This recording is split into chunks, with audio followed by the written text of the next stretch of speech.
curious as to, what the most unusual or trolly way to start would be. I would think the 10 bombs is going to be the most interesting. I think we're starting, so we're going to find out, but not a sword, so. And Uncle taking a page out of Navi's book. Also, all we had was just the first quiver upgrade. We're getting a very early map check. Looks like crystals 4 and 5 were at Desert and Eastern Palace, respectively. I think it was a pendant at Hera. Yeah, it was one of the red or blue pendants at Hera.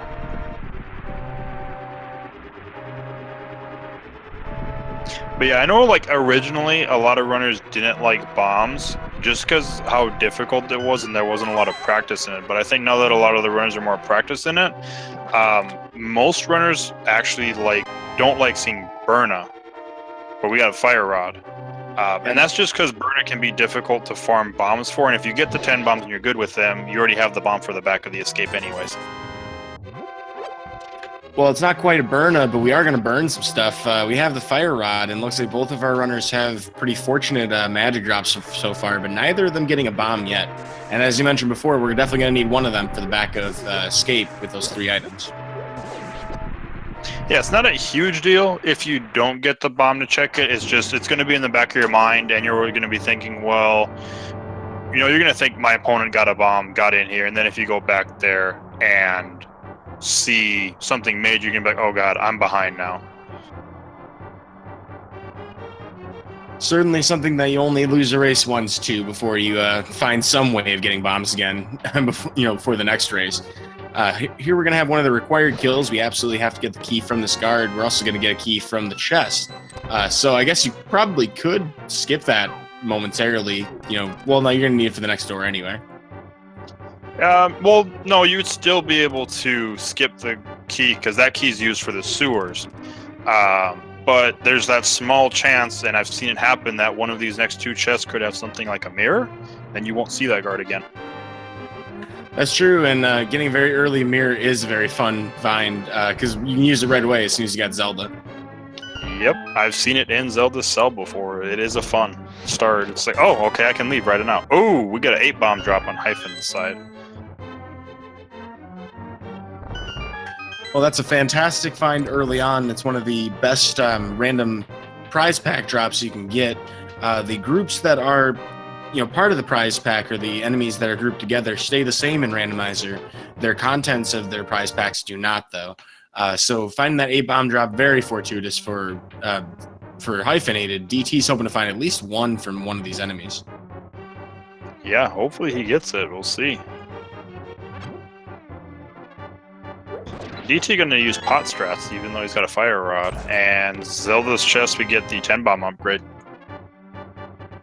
Yeah, I can definitely see the wisdom of, preserving your magic at this point if you don't have the bomb drop. Hyphenated doesn't have to worry about that, so probably a little, more loose with his Fire Rod.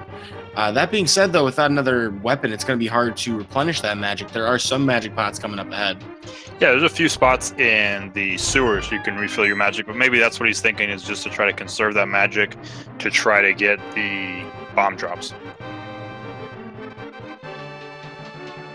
But of course, those pots are very useful for killing any enemies whenever you can find them. There's going to be 2 pots that we can throw as we walk back upstairs and return Zelda to the mantle room.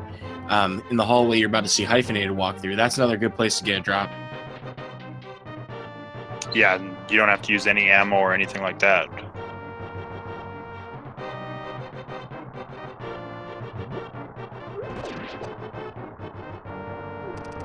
Looks like DT only wanted to try with 1.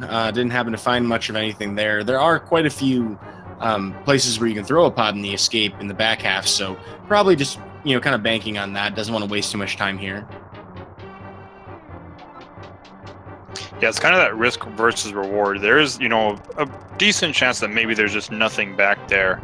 And if you spend too long farming, your opponent might just, even though it's a minute or so, that might be all you need.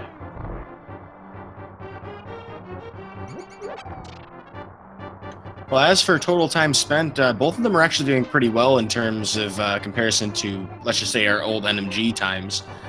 Usually if you're at the mantle at about 4.5 minutes, you're doing pretty well. Looks like DT finally got that bomb.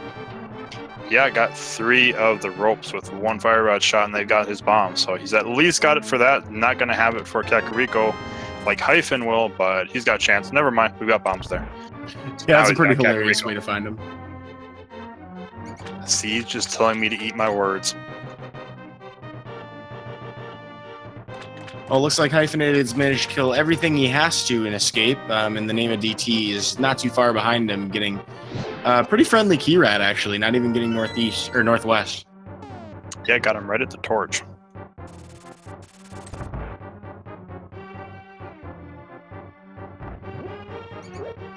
Well, a net and a heart. That's not a whole lot, but I mean, we can kill Aghanim, right? I mean, Swagnet strats are best strats, right? And of course, knowing that we have the map at this point, we can also we have to make sure we pick up the chest in Sanctuary, which we can't rule out as being the map at this point. Yep, has to be some kind of item here. Whether it's important, we'll find out in a second.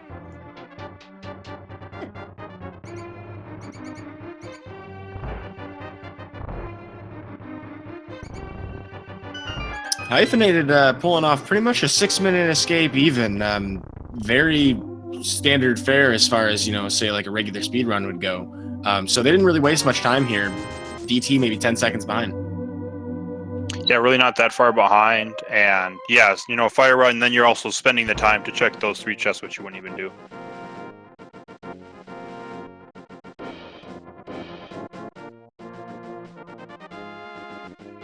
So it looks like both runners are going to go north here to check both the tree pole and what's here at the Lumberjack Cave. The tree pole is only going to give us a certain amount of information compared to what we can totally get from it. If you kill 4 enemies and take damage in the process, you'll get the tier 2 pole. And then the Hoarder also has a tiering system as well. We found out that it's green rupees from the tier 2 tree and red rupees from the Hoarder. And the red rupees are nice. Just some bombs on that ledge, though. So, unless we need to kill Ega for Dark World access, probably not going to see him this game. Yeah, it would be quite a strange circumstance for us to even come anywhere near that cave twice. But it could still be required to kill Aghanim for Dark World access. We haven't figured that out just yet. Here in the forest, though, we're going to check 2 really quick item locations. Yep, first one, Mushroom Spot's just a 5-bomb upgrade.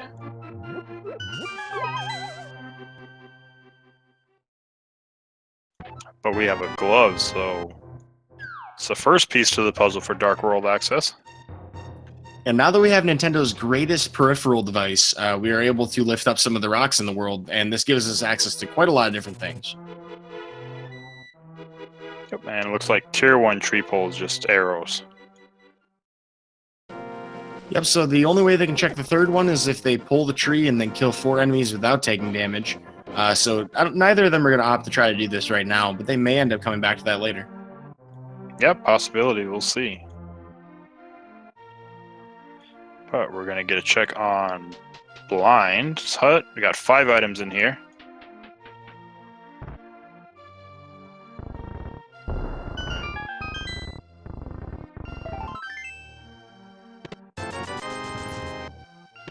Piece of heart, 50 rupees. Blue mail. Okay, and let's just go right to the Titan's Myths. Yeah, so that's max lift already. Link has been hitting the gym. Do you even lift, bro? Gigantic black columns like in Ocarina of Time. That's probably my favorite use of the gauntlets anyway in the entire series. He's literally just picks up this gigantic, like obsidian statue and just tosses it over his head. It's like, this is no big deal. Still need the Moon Pearl, though, for our Dark World access. So, 5 more items. Got 20 rupees. 20 more rupees. Wow, not exactly the best well I've seen in a while. I mean, at this point, though, if you get the Titan's Mitts, you got to feel like, well, Kakariko can only have so much progression for me at this point. Yeah. Bottle vendor gives some bombs. Yeah, those bombs are convenient for DT, but not necessarily the best value. Yeah, probably still thinking about buying bombs, because if you have to do the race game, that'll drop you down to 2, and you're running low. But we got flippers, so that's the Zora area now in Logic. Well, this makes fake flippering and sequence breaking in the South Shore pretty irrelevant. At this point, it's going to be mostly whether or not our runners know their dark rooms, whether or not they can, do certain, movement techniques, possibly even hovering, for example. You also get to notice that in DT screen, you'll see with the running character in the game, some of those palettes are shared across, NPCs. So some characters look kind of strange now that we have that particular sprite equipped. Yep, I believe it's the negative link, if I'm not mistaken. I believe so too. Looks like it was just a bomb upgrade on the library. Yeah, so boots are not looking terribly important just yet.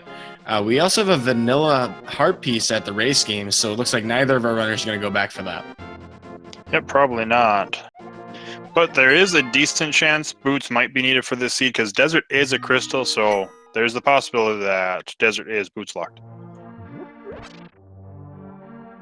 Yeah, and that happens relatively often too. I mean, it is possible in a lot of cases to just kind of go past the whole front half, and we would have most of the equipment we need to do so. We'd still need a mirror and a flute, but all the same, we don't want to chance it. Best to have boots anyway. Then the run can start. All right. Well, however, just 20 rupees in the chest inside the building. We'll see what's our soggy item of the day. Looks like we get a little bit of a high five again, near synchronicity if it weren't for some strange mispresses. But yeah, we have a submerged item we're about to check it now. Nothing like vanilla. Yep. Soggy piece of heart. So we do have a divergence here. Hyphenated is going to go down towards Mini Moldorm Cave, and DT is going to head towards Agina's Cave. So this is kind of like a percentage play, you would think, for Hyphenated. I think DT just doesn't want to miss anything. He also might be thinking about this hoarder as well. Knowing it's a 20 rupee drop, actually that's all he was doing, is he might be trying to make sure he has the rupees for Zora. So this is a really smart decision for a lot of reasons. We're going to be able to route Zora in as we go across South Shore, so he may just be trying to get everything, but may have been a little bit unnecessary as there was a metric schlep ton of rupees in the Mini Moldorm Cave. Yeah, there was about 70 or 80, so Hyphen is still short. However, DT will have enough for Zora, so who knows, that could end up paying off if we don't find any more rupees.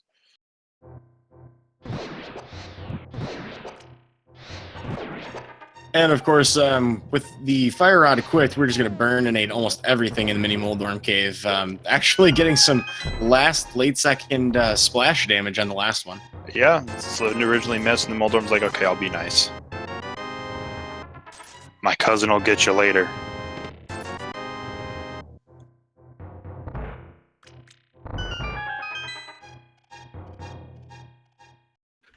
Oh, well then. So we have the Cane of Samaria in the Ice Rod Cave. So we're going to have canes instead of rods, but that's definitely a good find. There's a whole lot of things that we can kind of scratch out of our minds as being locked based behind that particular item. So there's a lot less thinking involved when it comes to Turtle Rock at this point. Yeah, so we'll see if hopefully DT routes that in while he's here. Because obviously that's going to be important, and the chance of it necessary, there's a small chance we don't need to go into Mire or Turtle Rock right now, but we don't know yet.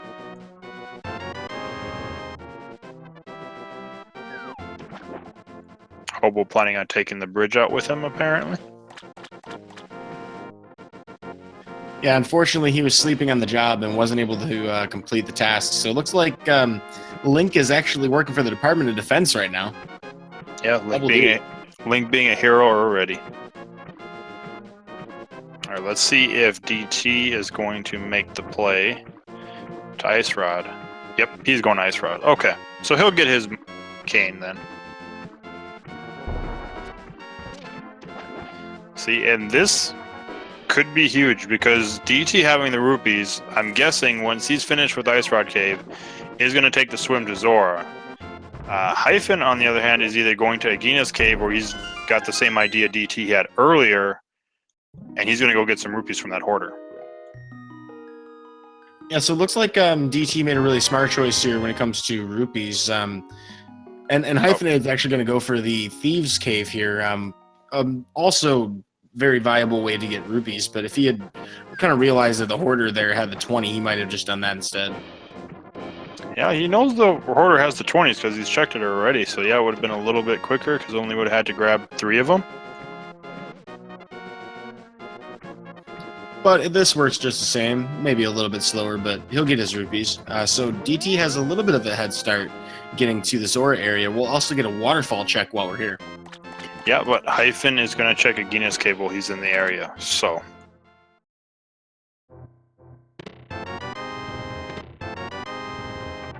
Five-arrow upgrade and a 10-arrow upgrade.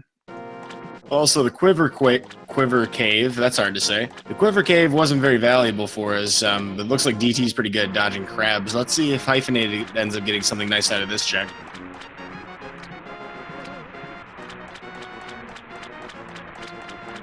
We also find that Moon Pearl is on Zora Ledge, so the piece of heart not too great for Hyphenated, but DT's definitely going to feel good about making this decision. Yep, Dark World access anybody?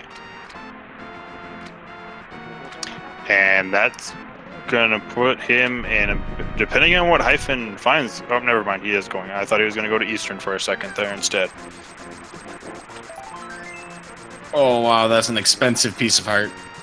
It is, but you at least have the peace of mind nothing is there now. There we go, that's the way to look at it. And of course, they only have 4 hearts to work with, the same health, coincidentally enough. But yeah, every little bit's going to count here. Alright, but yeah, there's our Moon Pearls. So you wonder, 4 hearts going to Dark World.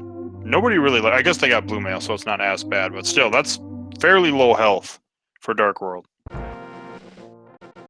I'm kind of curious as to where we're going to go first. It looks like DT's going to take his entrance through Kakariko Village, which is the only available entrance right now. You could sequence break potentially to, go up to Death Mountain, but it doesn't lead to anything without the mirror or the hook shot.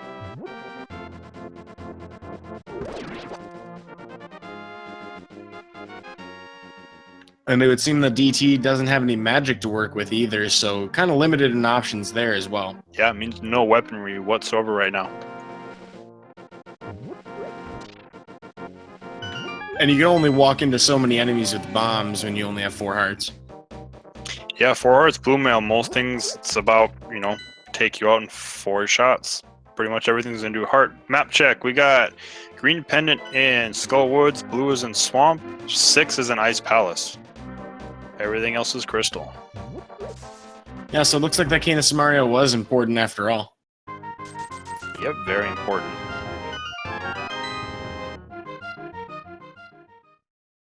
A handful of bombs out of the chess game. We're going to check Bombable Hut and C-shaped house. I don't think he's going to dive into Thieves Town just yet. Yeah, maybe not go deep, but maybe if you just check the first 4 chests, because that's doesn't take too long. You're going to have to go in here anyways, and you'll get the big key. Chat's asking if it's possible to go into Ice Palace right now. Actually, yes. They have almost everything they need for it. They would need Hookshot, potentially, and definitely would need Hammer at some point. But you can enter, and there are some chests you can check. That would be ugly by the seat to force you into like a 4-heart Ice Palace for progression. But there are a lot of things we can check before then, so we're going to try to do that. But first, we're going to pick up Jeremiah Bullfrog. He's going to go on a world tour with us. Yeah, DT hasn't done the race game, or not race game, dig game, so he won't be able to do that just yet. He'll have to wait.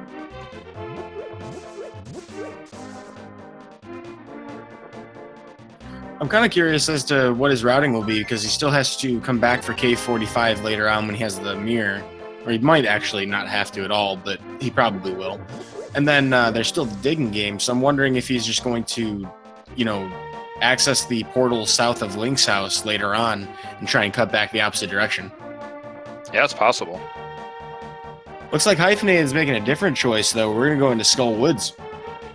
Which isn't a bad idea, since it's a pendant. If you find both items, the only reason you need to come back here then is if it's a pedestal seed or that green pendant still. But you do have Canis and Mario, so the one chest is easy to check. Alright, Well, Hype here Cave in- starts with rupees. Lots and lots of rupees. Oh my goodness. Hype Cave is Rupee Cave. Yeah, so it looks like this is where Zora was storing all that cash we just gave him.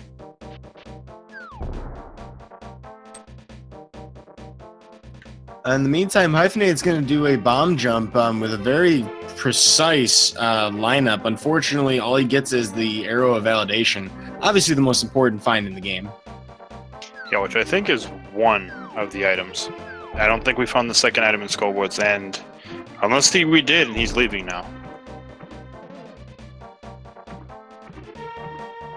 I don't believe we did, but he might just be trying to avoid like excessive time spent on that dungeon because there's only so many things you can do. I mean, he has a fire rod though, so I see why we would have checked it in the first place. Did you by chance get to check what that bumper cave was? I saw him just check it now. No, I did not actually catch that. Let me see. Oh, looks like it was bombs according to chat. Okay, so nothing important then.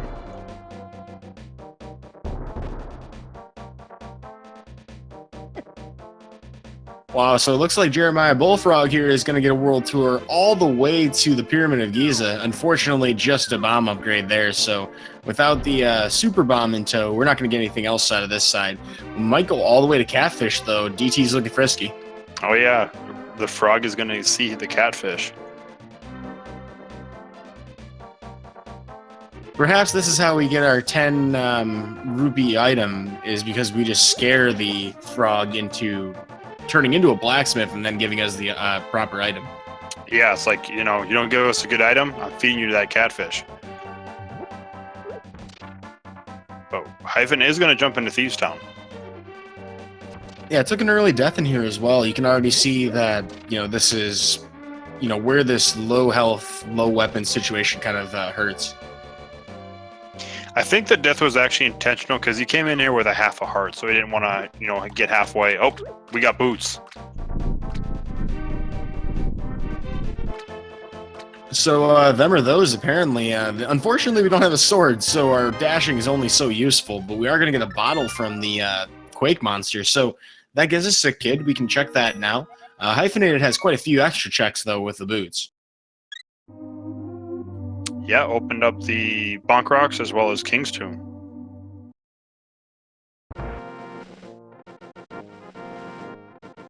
Alright, so I think we saw 3 items. That should be correct, because, yeah, we get the big key as well in one of those chests. So, yeah, we saw all 3 of the first items in the first 4 chests. Yeah, so I don't blame Hyphen for dipping out at this point at all. You don't have a hammer. Technically, you could kill blind with Canis Samaria, but yeah, that's just nuts. And you still could end up leaving the item behind, and it would be a rough blind fight with Samaria only. Wow, so we got the hook shot behind the bottle. I'm not sure where else we would find a bottle at this point, so it would seem that Catfish is going to take us there the fastest. Yeah, so that's huge on both players' part, because the hook shot opens up, it'd be out of sequence still, but opens up Death Mountain. Yeah, no word on a flute or a lamp, but both of our runners are likely to be able to, you know, do dark rooms, particularly the Death Mountain Ascent. We are going to get actually an armor smith out of Jeremiah Bullfrog, so he traveled the whole world to find the threads that we needed to, you know, bear it all out here and wear it red like, you know, a proud Link that we are. Yeah, but Dig Game's gonna have to wait some more because Hyphen's short on rupees himself still. So that Dig Game's gonna probably be in both of the players' minds. Whereas DT, let's see where he goes.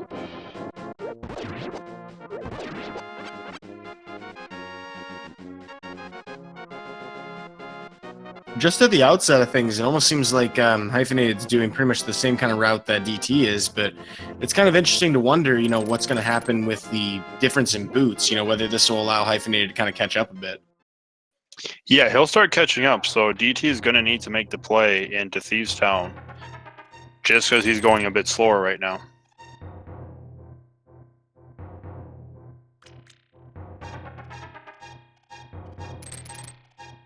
Well, because we don't have a sword to help guide ourselves in the Death Mountain ascent, DT's going to use the hook shot to try to kind of get a sense of where he is. He's going to clink off the things as much as possible. Now, if for any reason Hyphenated doesn't find that hook shot or doesn't go to Catfish or whatever it may be, and won't necessarily do the dark room to go up to the mountain to get this bottle, DT could have a pretty hefty advantage with this hook shot. Yeah, it's possible, and DT couldn't do this because he doesn't have a magic, but another good way to route dark rooms if you don't have a sword to have the tip shine is pop a Samaria block and just pick the Samaria block up and run with it.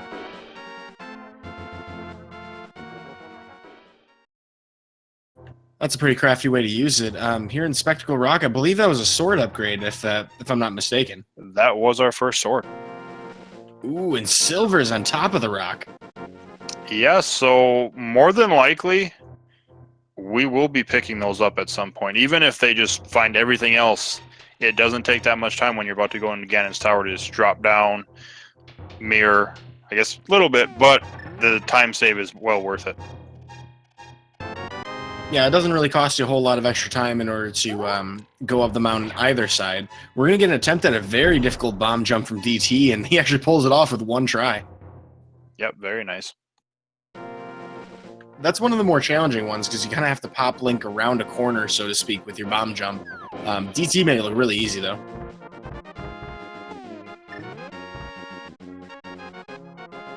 Yep, and we're going to get our first check on East Death Mountain. Well, Hyphen's going to get his first bottle, and then we'll see where he goes after that. Yeah, it's getting kind of close to taking a death there, too, which would have been very costly, having not found that bottle yet. So this is going to give him a fighting chance to get that hook shot.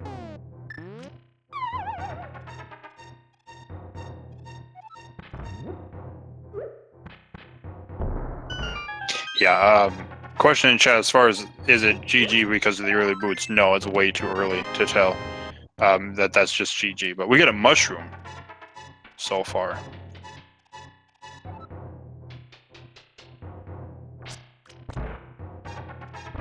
Yeah, Mushroom in this game doesn't do much to power Link up like it does in other Nintendo franchises, but he is going to try to turn that in to get some kind of item.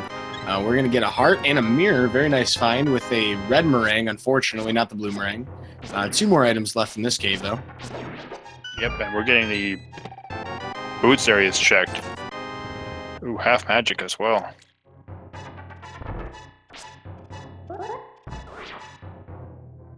Well, those are some pretty healthy finds. A nice bomb jump's going to get him back up to the top of the mountain. We can still check Spiral Cave. We don't have a hammer to open up the portal to Turtle Rock, but we can, if we do find a hammer in Spiral Cave, we'll be able to access Hera from this side and check Turtle Rock's item. Floating Island's going to be 10 arrows, so we're also going to find the Bonk Rocks here from Hyphenated.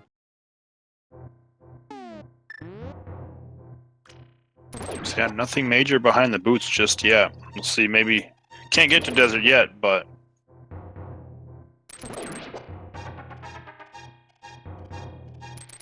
I could more see DT heading back to Thieves Town potentially. If he does, even if he doesn't find the hammer now, with red mail you have a sword, 6 hearts. Thieves Town is looking a lot better. It looks like Spiral Cave wasn't very valuable. Hyphenated knew to go right back to Sick Kid, so he has caught up in terms of the hook shot. I'm kind of curious to see if DT's gonna, go to Hera, but he will check Dark Death Mountain first, so he's gonna do as much of the mountain as he can do at once. With that mirror, he can just go right to Hera with the mirror equipped. So, yeah, this is pretty good routing to go to Dark Death Mountain immediately. Yeah, I think that's how I was thinking, because if he went to Hera, the way he has access to currently, he'd have to dive down in this, and then he can actually just save and quit out of Hera when he's finished there, depending on what he finds. Well, so we have 2 items here in Super Bunny Cave. We don't have to do the Super Bunny glitch to access them, thankfully, but we're about to find out what they are.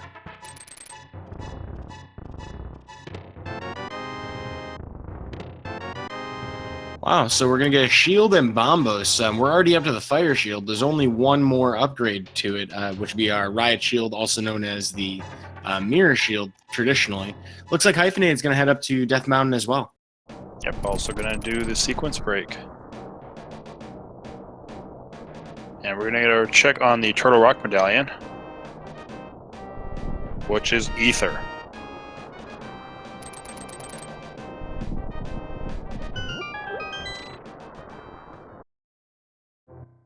And since we have that hook shot, never a better time than now to check the cave. We already have a Master Sword, so that's a pretty nice find right away.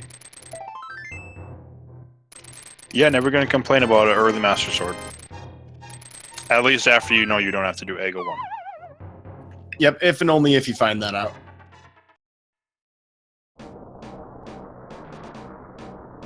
Well, so that covers everything on the east side. It looks like we were right before that In the Name of DT is going to check Hera at this point. He's going to actually use a mirror to dodge some Lionels. Pretty smart heads-up decision there. Yep, just get past the hammer part, and then go ahead, because at that point, once you're done here, you know, Spike Cave is there, but it's completely out of sequence, and he has nothing, unless he finds, like, Cane of Burnout or a Cape here.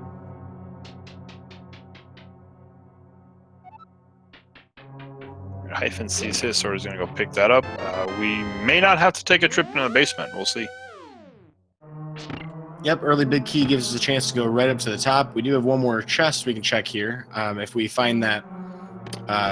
whoa, Tempered Sword. Okay. There's one of the 2 items.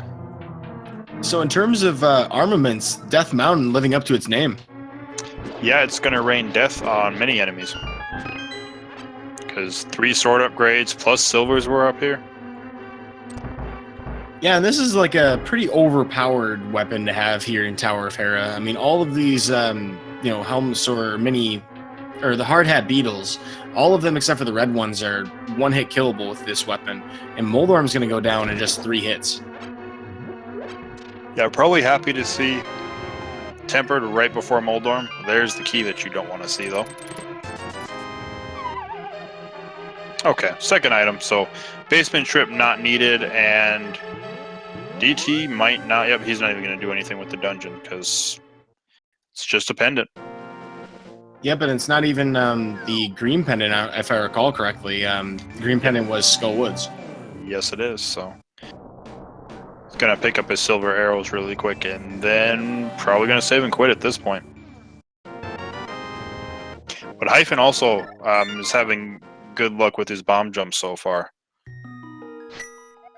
Yeah, he did pull off the exact same one in Spectacle Rock. I would say one of the hardest ones to kind of do regularly, and he's going to attempt another one here, but if he can get that first one, it's pretty likely he'll get this one. Yeah, this one's pretty simple when you kind of figure out how to do it, because the corner almost like sucks Link in when you try to walk off if you don't hold it too much, so kind of hard to fall. We're getting some murmurs in chat, and I kind of agree with it, that you can do fake powder at this point, and there's not a whole lot of reason not to. Although the only thing I can think of is just having to go through the Dark World to get to it first, but if you're heading to Thieves Town anyway in DT's position, it makes a lot of sense in my opinion. Ooh, the only thing that stinks, though, is that you have full half magic. What he could potentially do, and he's not going to, is like Skull Woods is technically open completely. Mothra still might be kind of a scary fight with 6 hearts because those spikes don't care what kind of mail you have. But he's going to go into Thieves Town first, which makes sense. He's going to get at least his boots here. We don't know what else is here yet, if anything. I'm kind of curious as to see whether or not DT attempts to finish the dungeon, because if he does, then he... And if it's, kind of like if we don't end up needing that basement chest behind Hammer, then he may have a bit of an advantage here, finding these boots and kind of catching up in that regard, but also having, done more of the dungeon at that point.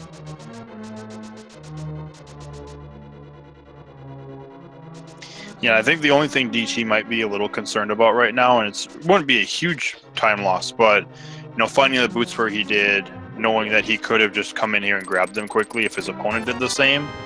How much longer his opponent has boots now.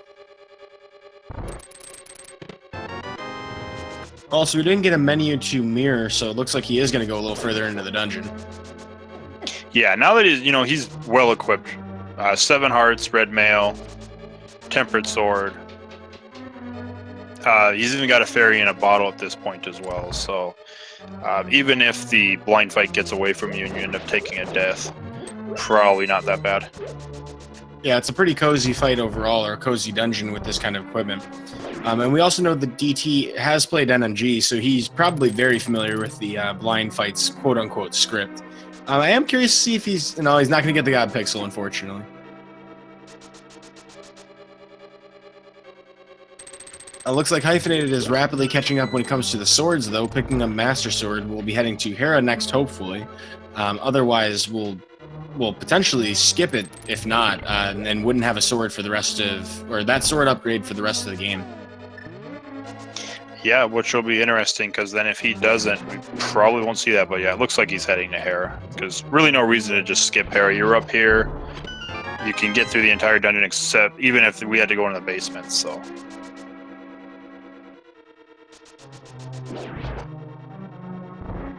Also, we've got everything upstairs, and there wasn't... I think it was a big 20 in the chest next to the bombable floor. Alright, so I believe that's all our items then, so... Hyphen picks up his silver arrows, gonna head into Hera. We'll get his tempered sword, and we'll see if he decides to finish, though. Yeah, in the long shot situation where we have like a pedestal required, that would be a really nice advantage for Hyphenated. Although once we have that flute, it won't be too hard to get back up here.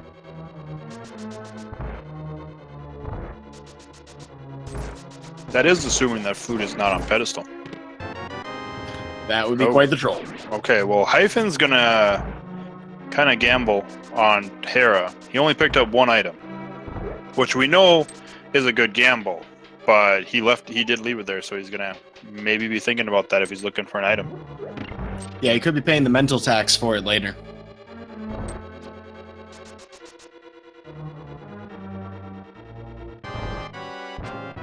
Well, moment of truth for the blind fight. The pun wasn't that great, just saying he doesn't have a bright future.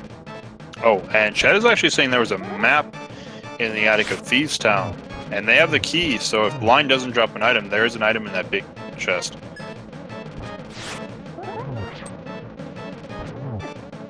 Well, that would be incredibly frustrating, and we're about to find out right now.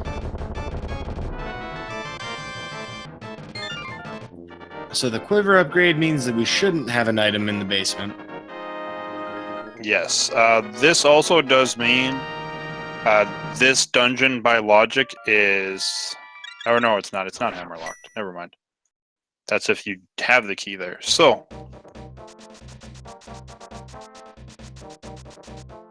But yeah, DT has a very nice fight.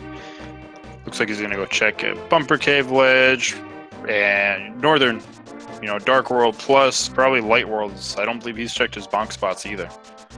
Well, it also looks like Hyphenated found out that it was a 1 dig game for just a piece of heart.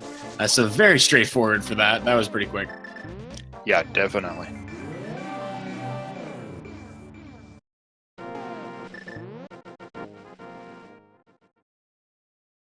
Well, so the luck was really good there. It looks like Hyphenated is going to walk back into Thieves Town and do the same stuff that DT just did. DT is going to find a bunch of money in the graveyard ledge. Not too valuable. I don't believe he's checked the King's Tomb, but if he hadn't, he would do it now. Yeah, I don't believe he's checked the bonk spots yet, so he'll probably check King's Tomb here. And then we'll see where he goes from here.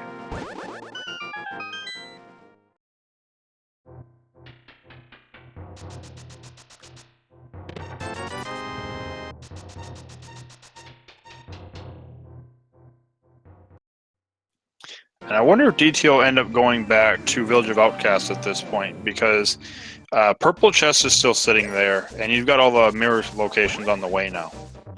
Plus, if you want to, it would kind of get you out of the Dark World, but you could fake powder still. Yeah, and it'd be a really annoying portal to get back to. So I mean, I could see why, like, without hammer, someone might, kind of put that off. But it is technically available to us. We don't have the powder to do it normally, but the sequence break is possible.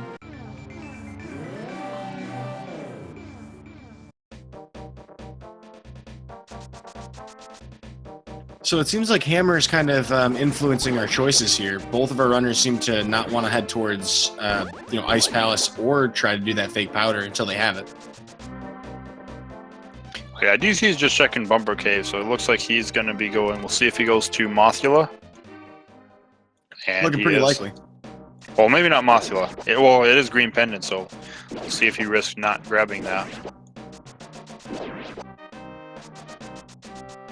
Kind of a tough decision to make. It doesn't take that long to get to Mothula. This is one of the fastest dungeons in the game. And we have the Cane of Samaria to make this even quicker. But, it is a pendant, so, I mean, if you're banking on, not having to go to pedestal at all, this doesn't look as good of a choice. Yeah, but this one is Green Pendant, so still an item just for him, which looks like DT's at least going to go to the far back. See if it's just for the one chest or if it's for Mothula himself. Also, chat's pointing out that we don't have our lamp yet, and technically everything that was on the mountain would have been locked unless we were to find that flutes pretty soon. So we're going to have to find one of those two items pretty quick here, I think.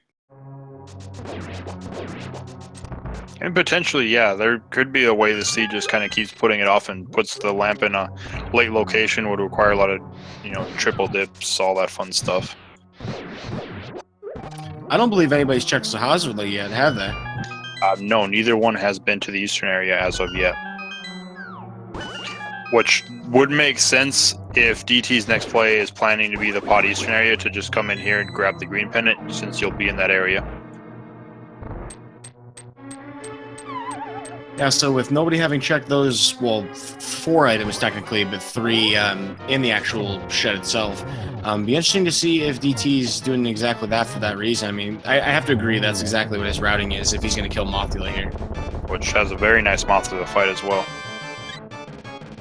And on top of that, he gets the item too, so now he has everything from Skull Woods, doesn't have to check that chest that we saw just a moment ago. Looks like Hyphenated is going to try to do the fake powder, though. We'll see if this is going to be a valuable sequence break.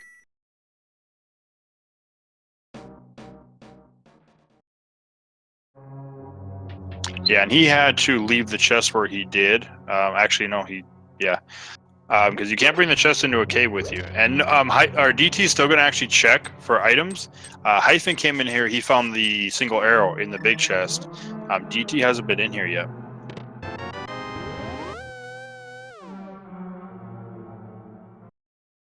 But yeah, we are getting a fake powder, so we'll see how this works. So for those of you who aren't familiar with how fake powder works, first we'll see the item.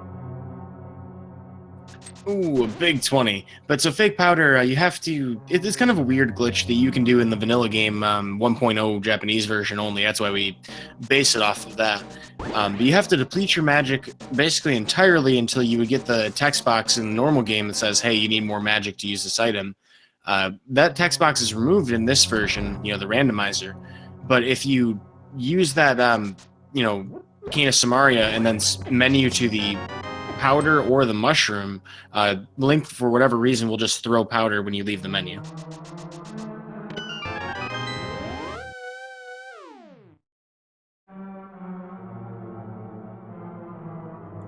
So I think, DC's just got this chest to check, and if it's not here, which it isn't, he's got the big chest. So he knows it has to be in big chest now.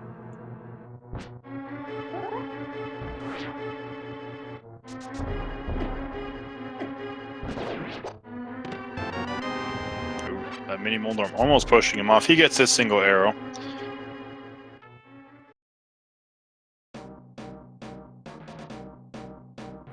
So as far as routing goes between these two runners, I would say that Hyphenated, is really putting a lot of stock in this chest being, something of value, because he's going to walk a long way around to check it. Now, he does get a K45 check in the process, and it looks like DT.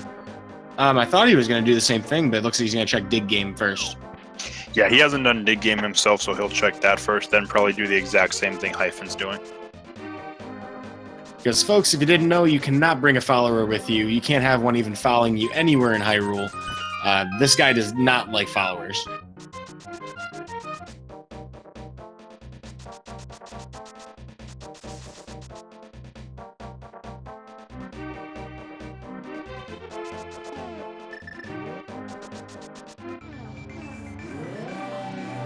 Okay, so maybe DT is going to ignore the chest and just check K45. We'll see where he goes after this.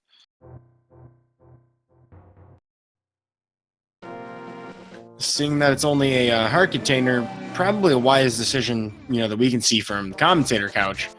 He may just be waiting for when he has flute, so he might just want to finish up the rest of the blacksmith area in the Dark World, kind of all in one fell swoop. Or he's going to do it now.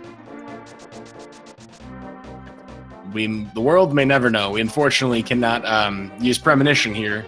We have a little bit of a head start on the audience out there, but that's not much. We're still casting in real time, so they do sometimes make decisions we don't expect. But Hyphenated is going to check Sahasrah's hut, and looks like we're going to get a fake powder out of DT. Yeah, he's going to have the same thing though, where he's going to have to leave the chest behind, I believe.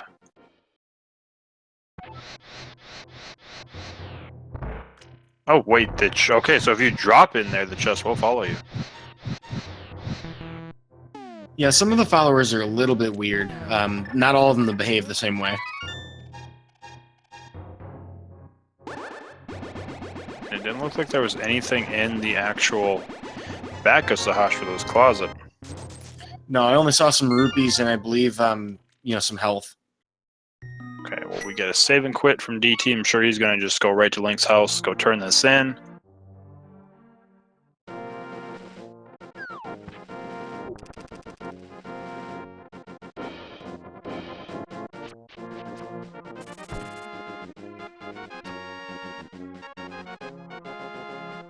Hey, am I crazy, or did Hyphenated not finish Thieves Town? No, he finished Thieves Town. According to Trekker.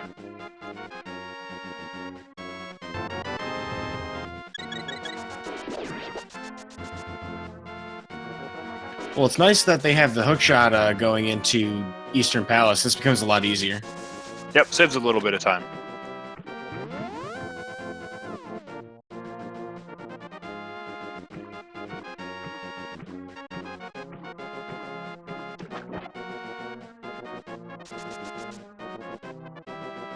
And DT gonna turn his mushroom in. Yeah, we no longer have a valuable use for fake powder, since, this is just going to be used to turn stuff into fairies at this point. What we're going to get from it today, though, we're just going to get a bunch of money. So we're doing a bit of a drug deal. Call the police. Oh, so Eastern has the flute, so that puts Death Mountain into logic. Yeah, so that lamp may end up being more elusive than we thought. That was the one thing that was preventing us from going to Death Mountain besides flute.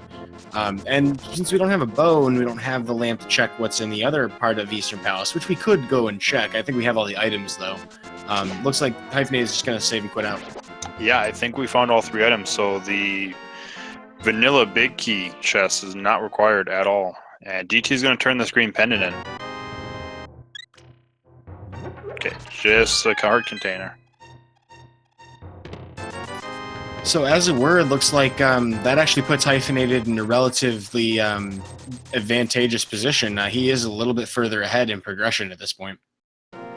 Yeah, and that does opens the Mire area up. Might not be able to get into Mire unless it's Bombos.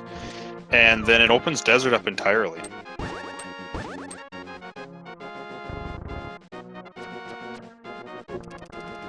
We're getting some pretty nice use of Hook Dash out of DT. I think Hyphenated did the same thing when he was doing his Eastern Palace approach. You can save a lot of time by doing that. There is one other extra thing you can do called the Sword Climb, but I think it's such an obscure usage in that situation that most people don't practice doing it in the Eastern area.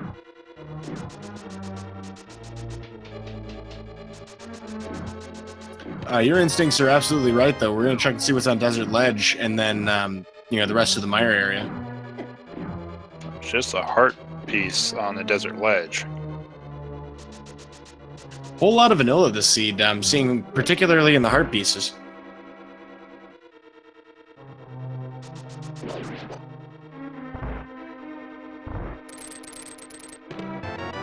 Heart piece and a heart container in the Myers shed. Probably get a check on checkerboard perhaps next, unless he's just going to go right in the desert. So it's ether for both of our dungeons then, so Meyer is closed currently. Very interesting that's going to be the same medallion for both of them. So, until we find that ether medallion, our total choices that we can, kind of search from are pretty limited. Yeah, and nothing in Checkerboard Cave, so if Flute led to anything, it's going to have to be inside Desert right now at this point. And then, of course, we do still have the possibility of Ice Palace, but, we are still looking for that hammer, so there are not too many things that we can really do at this point.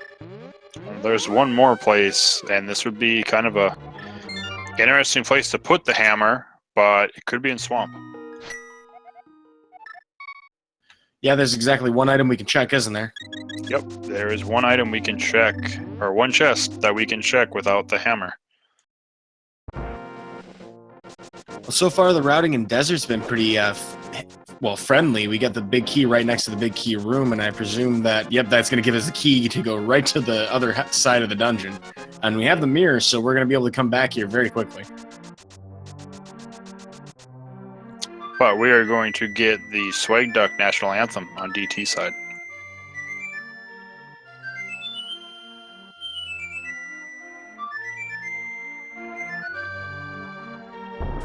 And with that, the goose is loose. We can now fast travel.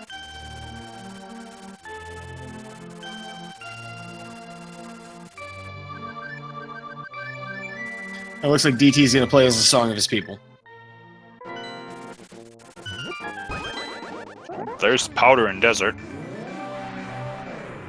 So it looks like Hyphenated's been paying attention to item counts, because that means there shouldn't be anything else that we can get, in this dungeon.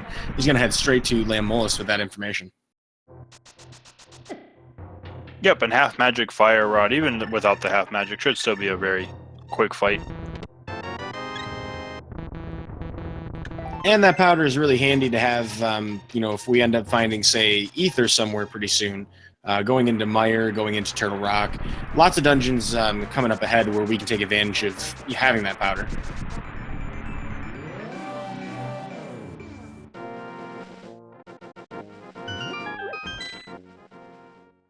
Guess the next question, though, after you check, you check Desert, you check the Mire area, nothing really was here. It's like, where do you go now? Personally, I would go to Ice Palace just because it's a little easier to get to than Swamp Palace. Swamp Palace is kind of like a roundabout. You have to go from basically Kakariko at that point. Yeah, I guess the only other option, neither one has dove in there. They were in the area in the Light World, but Pod could technically be there if it's not bow locked. And then, of course, since we have bottles, our runners could, if they made a trip to the magic or the witch's house, could potentially try to do the camera manipulation glitch if they wanted to kind of hedge their bets there. Yep, that's true. Of course, the thing that stinks about that, though, is you can't find the hammer behind that if bow's not available. And then, you're only going to check really 2 chests, and it's not necessarily going to give you what you want anyway.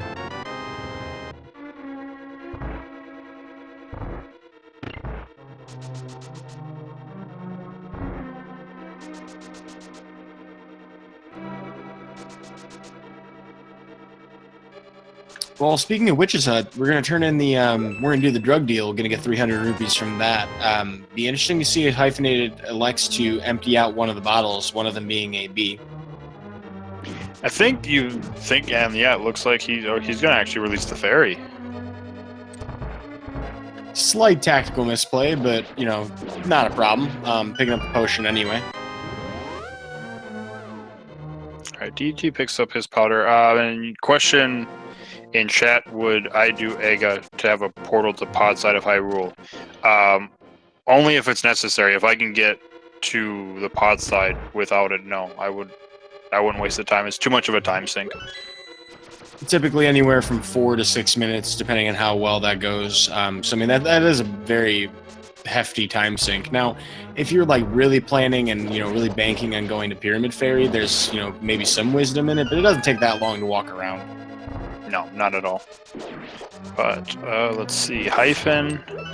He's gonna go back into Swamp, or not Swamp, Skull Woods.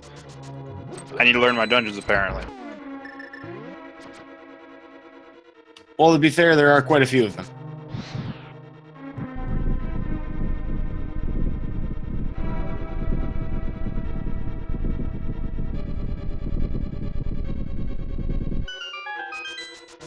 All right, so Lamolus here, very easy fight for DT. Hyphenated already finished it. It was so fast we didn't even get a chance to talk about it. Unfortunately, Hyphenated gets grabbed in Skull Woods, and DT barely missing the fast kill because of a short hop, but he will finish it up with the sword spin. Yep, down goes Lamolus.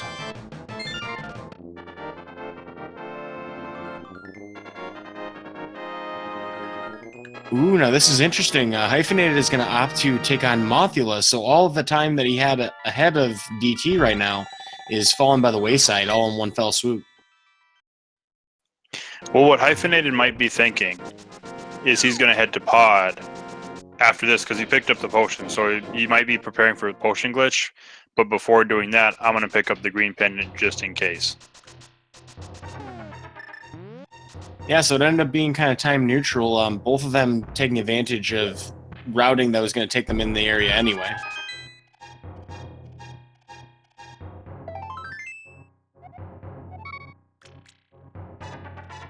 Hyphenated does have a little bit more equipment than he would have had otherwise doing it earlier, so this is definitely a sensible choice to make. I mean, if I recall correctly, he didn't even have a sword last time he was here. Yeah, he checked it right away, so he didn't have a sword, so it was impossible for him to get back here. But he'll get the second item, as well as his green pendant. And DT, where are you going to flute to? He's heading to Ice, it looks like. Ice at B. So this might be more the play that I might have made. I don't know if this is going to actually work out too well, though. We don't have that hammer, and if we don't find it here, it's going to be a pretty rough ride coming back through here.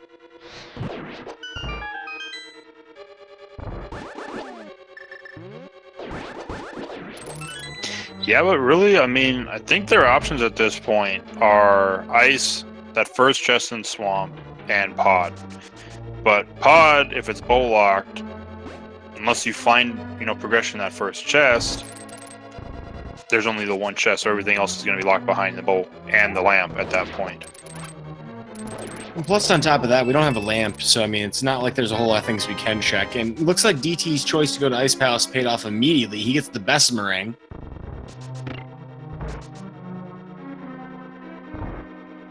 Blue meringue's the best meringue, fight me.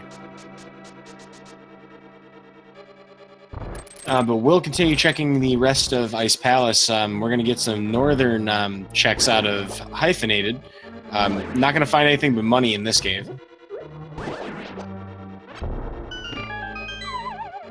Yeah, and an interesting thing to point out is we're actually only a hammer away from Pedestal being within sequence at that point.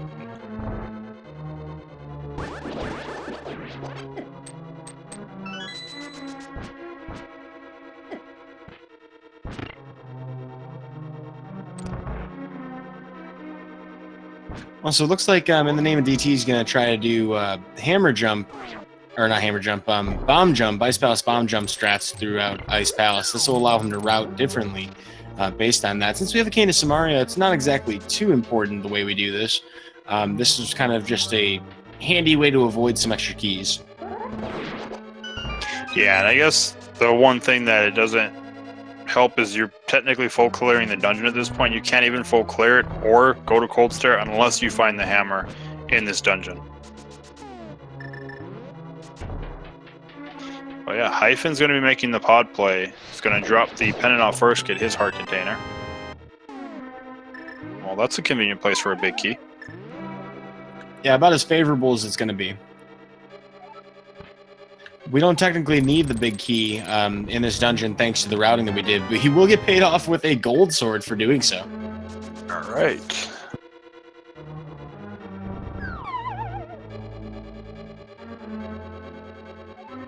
Now, because we did the bomb jump, we do have to cycle back around here, going up through these staircases after falling through. You can notice that Link does walk directly through the door.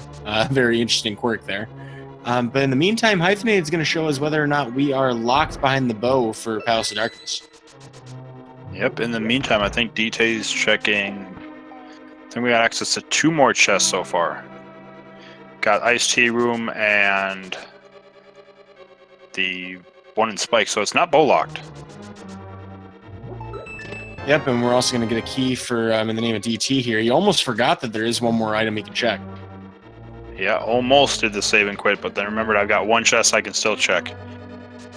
Everything else in this dungeon is locked behind the hammer.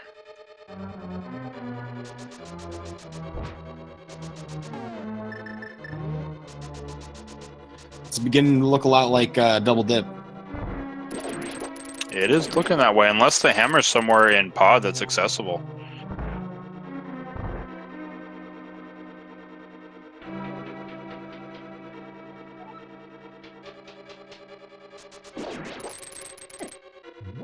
Well, moment of truth. Nope, just the rupee. Certainly big, not quite the hammer, more like the 20 variety. And it looks like Hyphenated is going to actually try to do the potion manipulation glitch. So we're going to burn a blue potion. Might be using it a little bit too far to the left, though. I'm not sure. Yeah, he got it. Okay. Yeah, we got it. So how this works is the game only checks to see if there's enemies on screen based on camera position. So if you can dislodge the camera by using a potion while you're walking left, you can trick the game into not locking the camera when you enter that room. And all you gotta do is just, push them to the left side of the screen and you're fine. Alright, so we got the big key. And another small key. Now we already know that it can't be the bow locked behind the big key, since that big key was behind the bow in the first place. It could potentially be hammer, be kind of a long shot, but we don't have the lamp yet to even get to that place in logic, so it's kind of strange.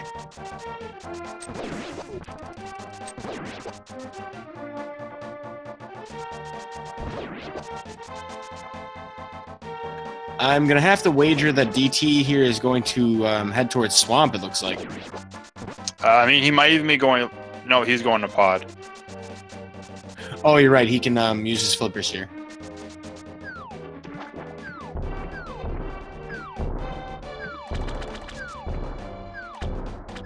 So yeah, if progression is not in the next chest for a Hyphen that he has access to, it's in Swamp.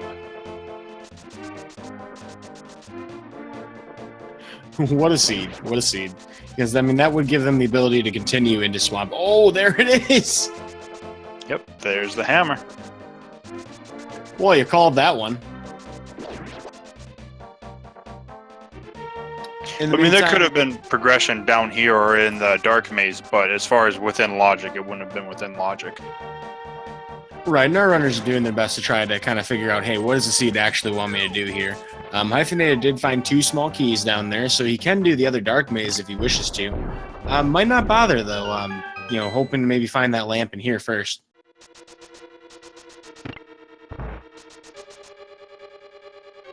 Well, the Cane of Burner can kind of help you see in the dark, but it's not the lamp we're looking for. Definitely a good find anyway.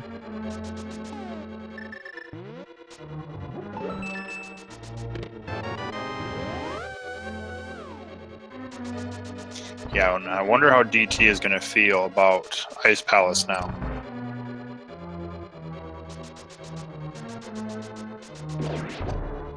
Yeah, it's kind of brutal.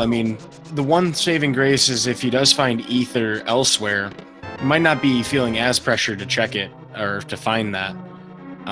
But this is rough because, he knows he's going to have to double dip right through and that his opponent probably wouldn't have checked Ice Palace before coming here.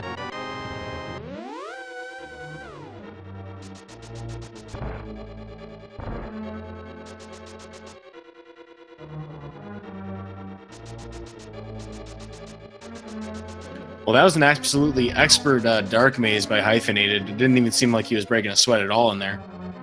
Yeah, not at all, but now you have to think, where are you going to go with that hammer? That did open up quite a few locations now. And he's going to head immediately to ice.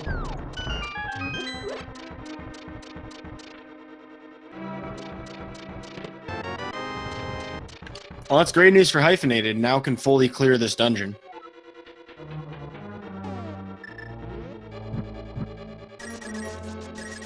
Yeah, we'll see if there's anything in here other than the butter sword. I think there's only one item left.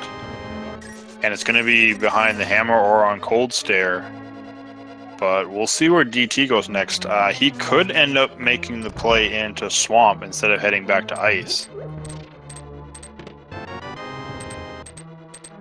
And that could pay off if the other item here in Ice Palace is junk. I mean, still have to go back through Ice Palace, but you could easily do, a bomb jump to try and go mode it if you had already found, say enough to get go mode elsewhere.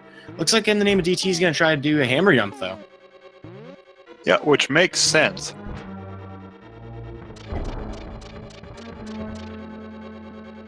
Very nicely done.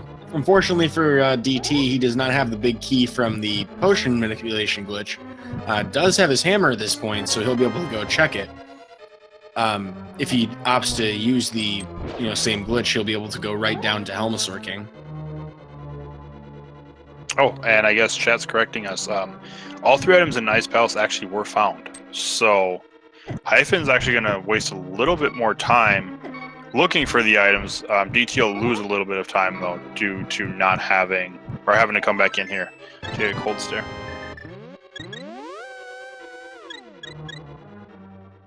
Yeah, that is one of the nice things about Ice Palace is that it's not terribly costly to get back to the boss. You just don't want to have to come all the way back here twice. Yeah, which means was definitely a forced double dip more than into pod. So DT is going to come finish Ice Palace first.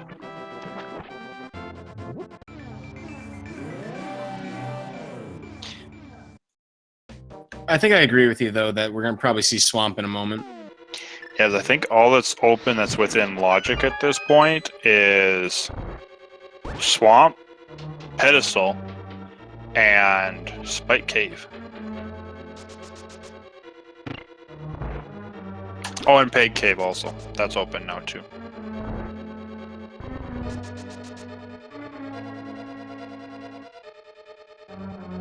Well, we have full mail and full sword upgrades for both of our runners at this point. They're both in Ice Palace and pretty close to each other, all in all. Yeah, and DT will be out of here before Hyphen will be. More than likely, because Hyphen's going to be looking for all these items. Or it'll be really close as far as that. Yeah, this dungeon on DT's side is going to look a lot like it would in the NMG run.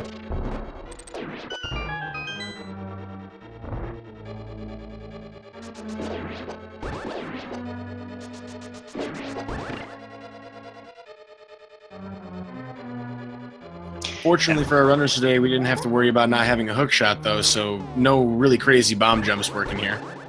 Yep, and DT has a very, very quick bomb jump there. So yeah, and as far as Pedestal, there's still a lot that can actually be on Pedestal that's necessary to complete this seed. And Pedestal is open, and there's not many locations to actually check at this point. Chat's asking if there was bomb jump skipped. I'm not exactly sure which bomb jump you're referring to. I know that Hyphenated didn't do the hammer jump in Palace of Darkness, but as far as the bomb jump here in Ice Palace goes, I believe both runners did it. But just like you were saying, though, Sir Linklot, looks like In the Name of DT is going to be the first one to cold stare, and he's pretty well equipped for it. Even with half the magic remaining, we do have bombos. So there's plenty of options here if we want to hold on to magic or not. Yeah, but, especially with being experienced in NMG and Butter Sword, probably you know, unless something happens, gonna get Cold Stare into the corner and take care of it really quick. But looks like Hyphen, when on his run through, and this might be why DT gained time originally too, Hyphen did decide to skip the bomb jump.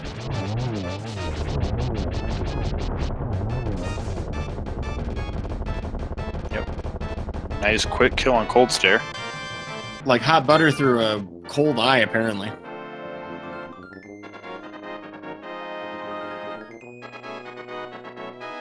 Well, so farewell to the Ice Palace. DT hoping to never have to come back through here ever again, I imagine.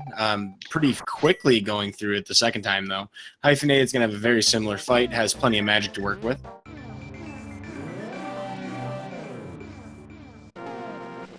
In fact, it went even a little better. That was about as optimal as it gets. Yep, doesn't get much better than that.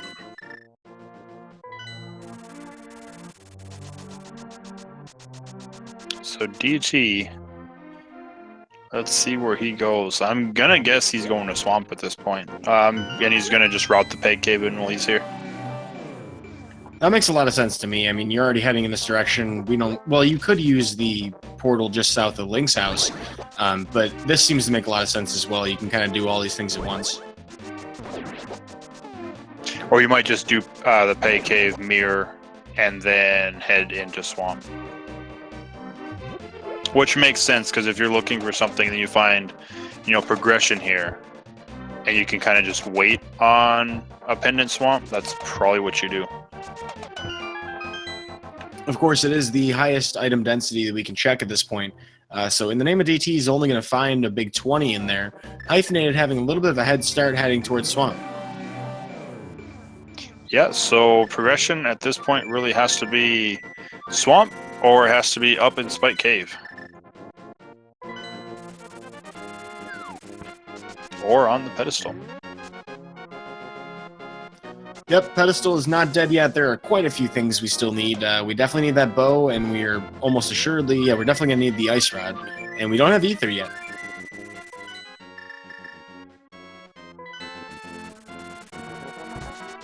Well, that's interesting. Looks like DT just remembered Spike Cave, if I had to guess, based on what we were just talking about.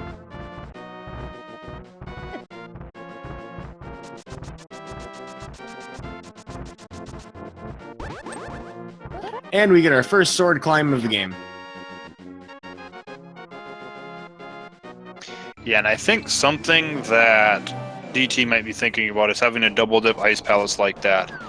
He might be opting to gamble on the overworld locations rather than go inside the 6-chest Swamp Palace. Well, thinking he's behind. The only item we could check here in Swamp Palace from before we had the hammer ended up being the big key, so definitely a good thing to find right away, but not something that was that valuable in the grand scheme of things. Ooh, and Spike Cave, nothing.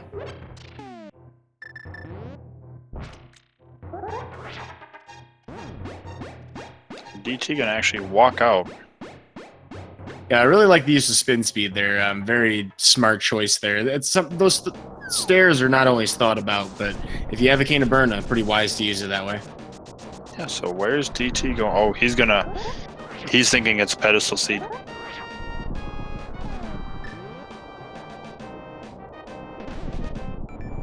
He's gonna go back in a hair, take out Troll Dorm, and then come to Swamp and probably just clear it at that point. Yeah, full clear Swamp looks pretty likely either way. I mean, you know, you can gamble on not doing left side or, you know, trying to dive to the back or whatever it may be when you have the hook shot. But if you're planning on checking pretty much most of it anyway, and, you know, not a whole lot of progression locations left, I can see where his head's at. It makes a lot of sense to me. All right, Mirror Shield. So yeah, definitely, you know, keep an eye on DT as far as how his Tower of Hera, his Trolldorm fight, but keep a close eye on Hyphen, because if we don't see progression at this point, it's on the pedestal. Hyphen will have to come back up here and do this as well.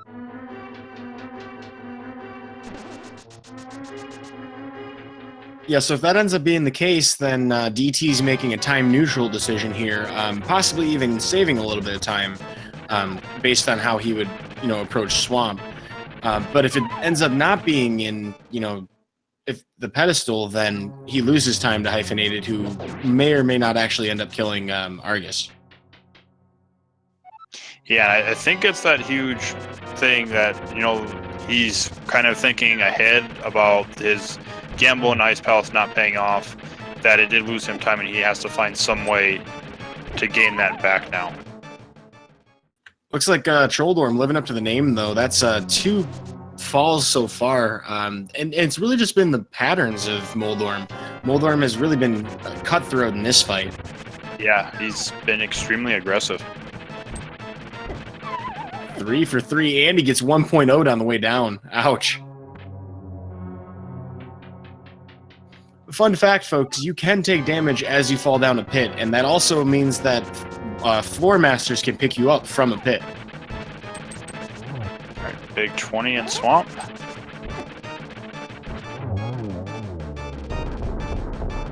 Almost got knocked down the middle hole that time. Yeah, thankfully you're narrowly avoiding that, but we will pick up our second pendant. We're going to find out, if there's anything left here in Swamp, but it looks like left side was a dud. Yeah, just a big 20 was the only actual item that was in here, but yeah, nothing major, so gonna have to be in the back. We'll see. Got 4 more locations. I don't think he checked big chest yet, maybe?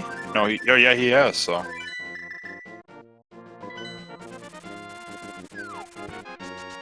So yeah, DT making his only option now, heading into Swamp. Potentially could save time here by doing a left side skip and then just not coming back in. We'll see though. And that's that really tough decision to make, because, I mean, in hindsight, you're definitely going to be like, well, it's a big 20, I could have done that. But, you know, if you didn't check it, you would know by the time you get to Argus that, hey, I'm missing an item still.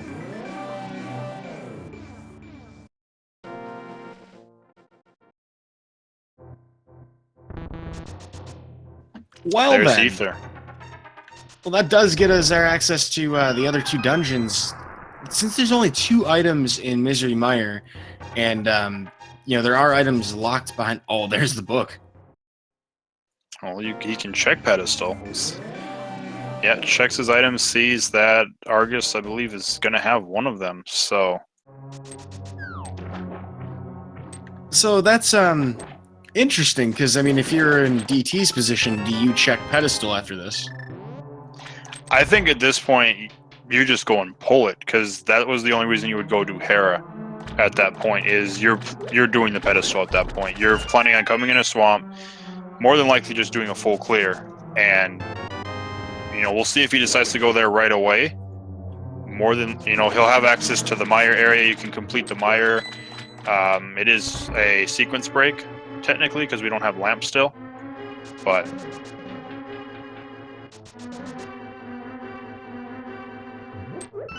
Yeah, it would be pretty lousy if we ended up finding lamp on the pedestal and, both of our runners were in a position where they're like, well, I don't really need it. If that ended up being the case, then I'm sure DT would feel pretty bad about that. Yeah. But I think at this point, Hyphen, he might go check the pedestal first, but I see more of a play towards the mire area. And clear mire out at this point before even, and check bombos at the very least while you're here. Yeah, that is the nice thing about bombos access here is, this is a pretty fast check to make. You just left Swamp.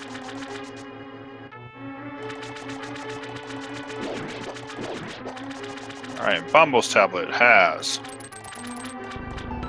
Ice Rod. Well then.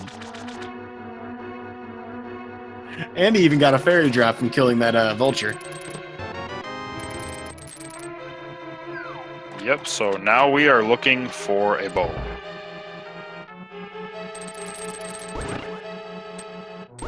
Now, it's very likely that DT will do exactly that check, though, so, I mean, that's probably time neutral as far as we're concerned. Almost certain that he'll, check that right away. As to whether or not he's going to go right into Mire, that's another story altogether. It is a crystal, and we know that we have 2 items we can get in here. So it might be a case where DT might delay checking the pedestal, or at least pulling the pedestal, until, we've kind of exhausted what we can in Misery Mire. Yeah, and it'll be interesting to see if he decides to check it before going up Turtle Rock then. And then, of course, you could always check it, you know, right after Swamp. And if it was Bow, for example, that would be pretty interesting. Yes, I mean, if he checks Bombos and immediately he's like, I'm going to check Pedestal, and Pedestal ends up being either the bow or the shovel leading to the bow, then DT's in go mode. And that'll be a bit of a difference, because he'll be able to just look for the big key in Mire, won't be looking for anything in Turtle Rock, and he'll be able to go clear Pod and Eastern.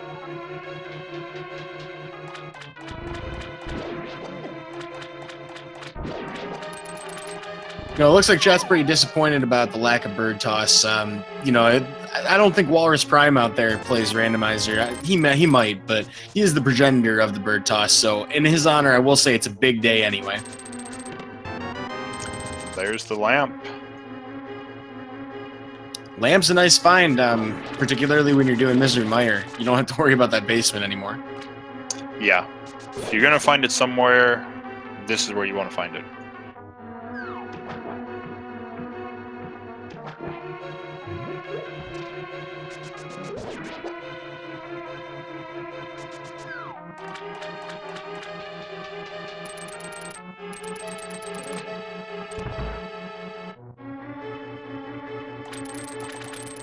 Well, so I think that's only one item so far in Mire.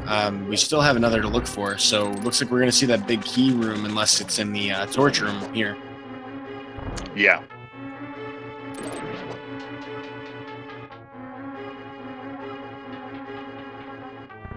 Well, so Chad asking about the intended progression here. I know that we found Flute in Eastern Palace, and that was available to us right from the rip. We had Titan's Mitts available to us very early on by Kakariko Village. So technically, we could have got this as soon as we had Ether, and Ether was in Swamp. We needed to get Hammer from Palace of Darkness to do so, and we had Flippers early on to get to Palace of Darkness. So it's a bit roundabout, but I mean, we've had access to this for quite a while, actually.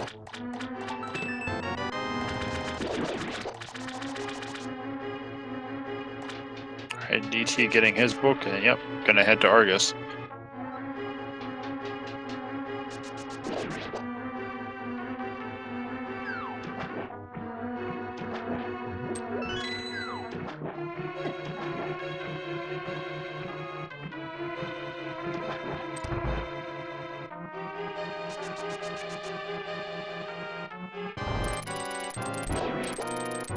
Doesn't look like anybody's going to try a zero cycle today. Not a problem, though. I'm very well equipped to just get this done in one cycle.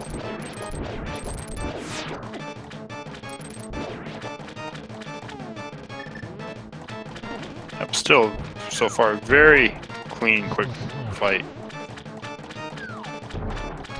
Oh, almost got the quick kill.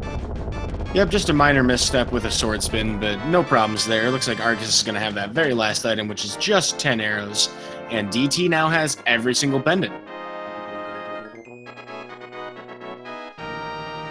So yeah, I expect him to check Bombo, so he'll get his Ice Rod.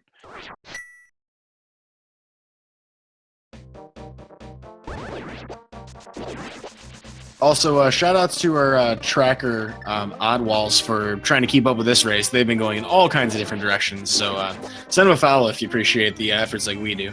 And also, on that note, if you're enjoying the race that you've been watching so far, I think they've been putting on a fantastic show for us. Best way for you guys out there at home to show support to these runners is to give them a follow here on Twitch. They do plenty of Randomizer. I know In the Name of DT is, you know, prolific in the community, and I've seen Hyphenated around several times. So if you want to catch all of the Randomizer action from them, send them a follow. They're pretty cool folks. Okay, DT is going... He's doing the Turtle Rock gamble at this point.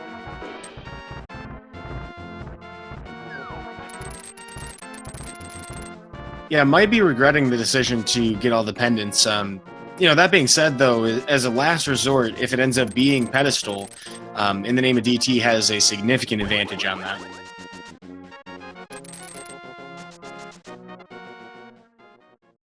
It's a little unfortunate not to have the lamp, but there's only so many rooms that you have to go through, and I believe DT knows every single dark room in the game, so based at least on what he said in his bio. So that should be completely fine for him to get through Turtle Rock without it. Yeah, Turtle Rock Darkroom isn't actually a bad darkroom to begin with, just because you're on rails the entire way. So as long as you know which direction to hold, which typically you do even with the lamp, it's a fairly easy darkroom. It's just not falling off to get the Mario block started, basically. Looks like Hyphenated is going to use lag strats against Vitreous. Actually getting a 1 cycle with it. I thought it was going to be a 0 cycle.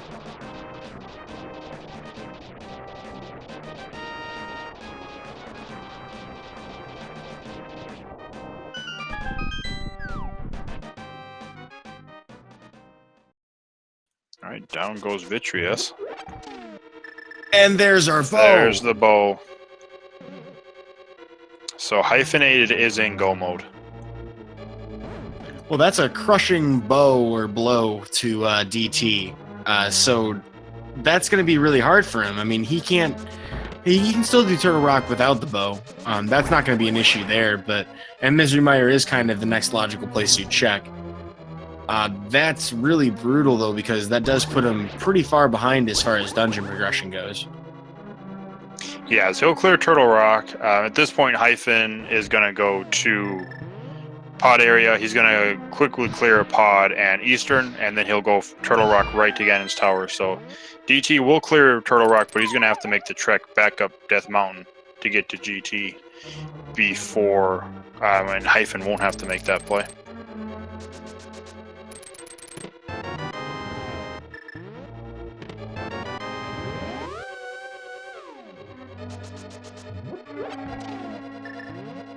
Well, so it looks like chat's already mourning the pedestal at this point. That's not the happiest, kind of moment when you've invested all the time, at least for DT, having invested all the time into pendants. But execution could win the day. It's not like this is an insurmountable lead.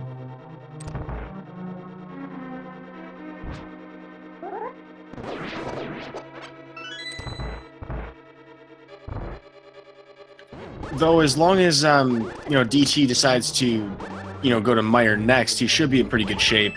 If he goes to Palace of Darkness first, trying to find the bow somewhere. I don't know. He got all the items in Palace of Darkness, didn't he? Everything he could get.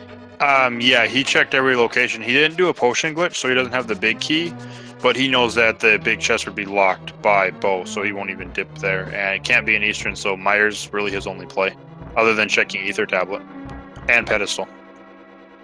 And we also know that Hyphenated did spend a lot of extra time in Mire checking chests, so that is some time back that In the Name of DT could get.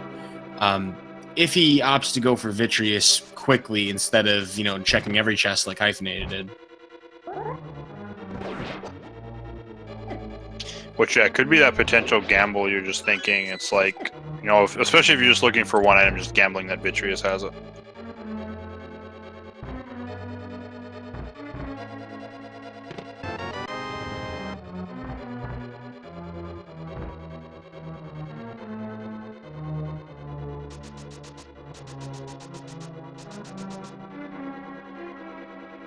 Chad, I wouldn't count anybody out in a randomizer race. There's plenty of things that can happen in Gan's Tower. For example, Gan's Tower is, a good 6 or 7 minutes just to climb it. If you take a death at the top of the tower, or if you die right at Aghanim, for example, you got to climb the entire thing twice. Ganon, you can fall several times. You can get nerves. We're only an hour and a half into this, seed, so it's not exactly like, either of these runners feels like their opponent couldn't be ahead or behind at this point. Yeah, or even, gambles for big key can make up a lot of time too. If somebody goes full left and it goes on right side, even if you can't go right side, if you do Dark Magician strat, something like that, you can save a good amount of time.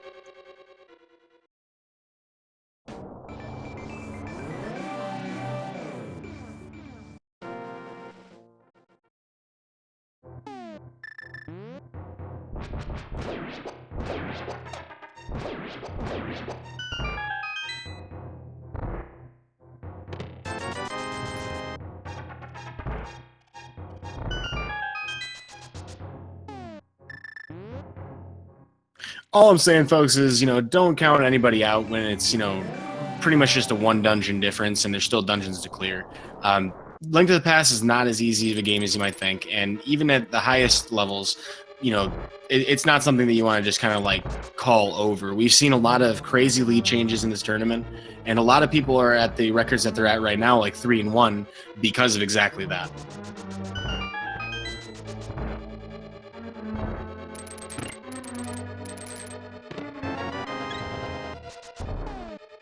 Yep, saying it's not over till it's over. That's the best thing to look at. Yes, Hyphen is currently in the lead. That's not, you know, stretching the truth or anything like that. Saying it's an insurmountable lead still, that's not necessarily true. Well, so we talked about that dark room earlier. It's probably one of the coolest looking dark rooms, the Canis Maria, you know, platform room. And when you look at it on rails, you know, it's kind of like Link's Shadow, if you want to go harken back to Zelda 2. Yeah, definitely.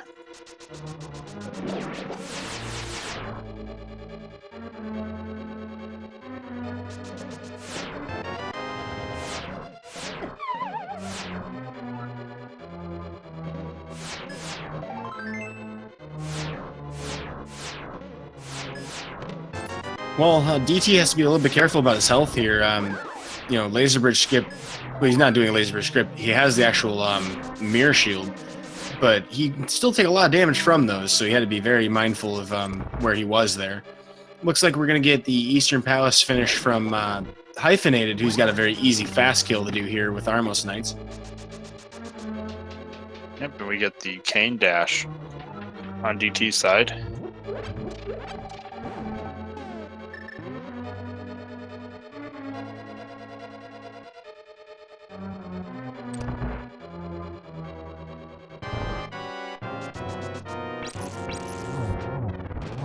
And with Gold Sword, we're going to do backdoor strats. Pretty easy to do. You only need 3 sword slashes.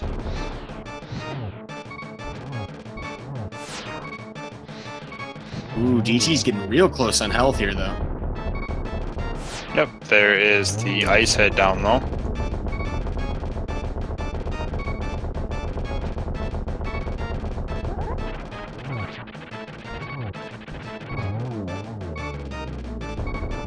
Yep, and very quick Trinex kill.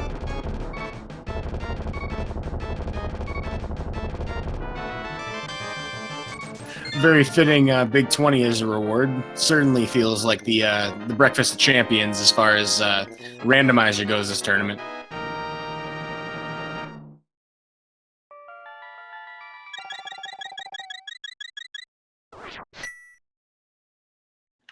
Chad asking if DT still has a fairy. I believe he still does. I don't think he got rid of that. I know that Hyphenated dropped his fairy for a potion, but I don't think DT did. Yeah, I think DT still has his.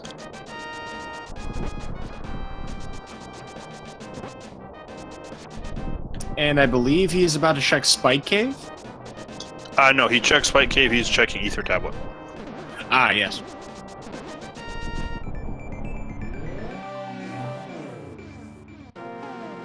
In the meantime, Hyphenated will go up to Eternal Rock. This is the last dungeon he needs before Ganon's Tower, so DT is going to need some pretty fast routing through Eastern Palace and Palace of Darkness to come anywhere close to tying this up.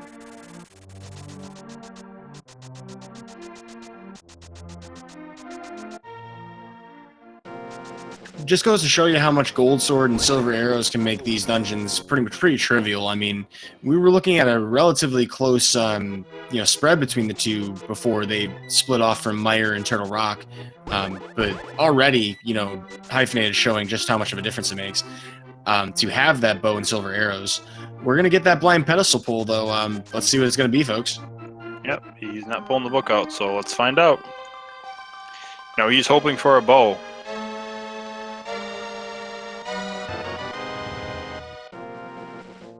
Just some bombs, though.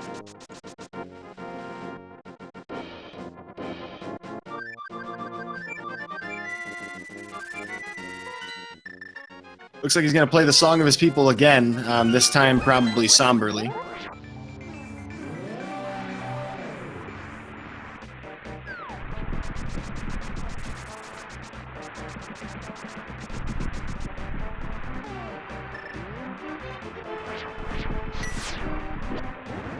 Yeah, and as far as DT and the decisions he's making, all of this could have come to that play in his gamble into Ice Palace without the hammer, thinking he's going to find something there, which wasn't a bad play whatsoever, because you either had that, the one chest in Swamp at the time, or within logic, Pod. Anything that's not in a dark room in Pod, if it's even bow locked, there could have been nothing in Pod. You could have just had that, and then the forced double dip in Ice Palace makes you feel behind. So at that point, it's like, if you're going against somebody with equal level, then you have to make gambles to try to make a lead back up. In that case, he gambled on the pedestal at that point. Yeah, so I mean that's one of the things where us in the audience or on the commentators couch, we've got access to information that neither of the runners have. So it's easy for us to kind of be like, well, in real time, hey, this person's making this choice that clearly won them the game. There are statistically good choices, there are statistically bad choices, and then there's the right choices. And those are not always the same things. So, with DT doing what he did, based on the earlier decisions he made, he's made the right decisions. It just didn't pan out. Yeah, and, they didn't pan out this seed, but, the next seed could be the completely right decisions, and he's in the lead by an incredible margin at that point. I do have to point out, though, looks like In the Name of DT does have some love for Walrus Prime and having a big day, because he did carry the bird into Misery Mire. He apparently thought that he was a little cold after that ether. Wanted to warm him up. What a guy. Yeah, might have felt bad.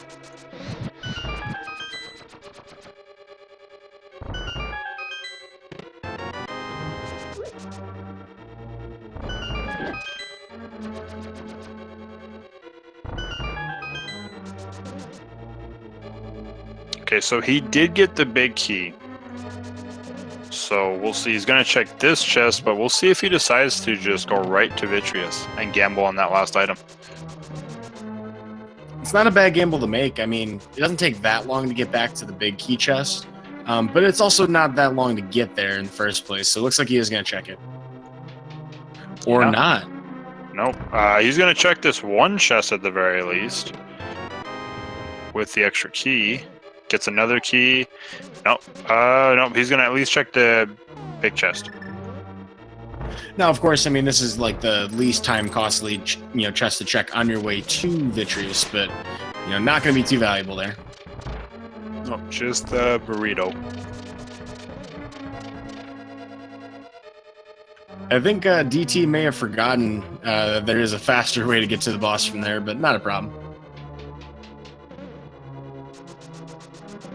Oh, okay. He is going to go back and actually check the cutscene chest.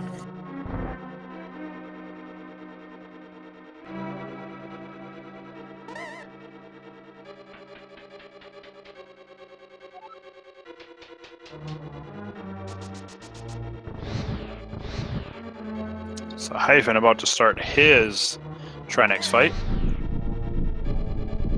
Also going to do strats from the back. Oh, and that should be good enough for a 1 cycle. Yes, it is. That's an expertly done 1 cycle fight for Trinex. He has to be very fast in order to only get 1 attack from the central head. Yep, and the very, very quick clean kill after he breaks out of his shell. Well, so now that we have finished up the very last of the dungeons leading into the Gan's Tower, I think everybody knows what time it is. There are 22 total chests that you can find the big key here in Gan's Tower, and our runners are going to have to try to figure out which side of the dungeon is going to have it, but we want to know what you think it's going to be. So pick your favorite number 1 through 22. Let us know where you think it's going to be.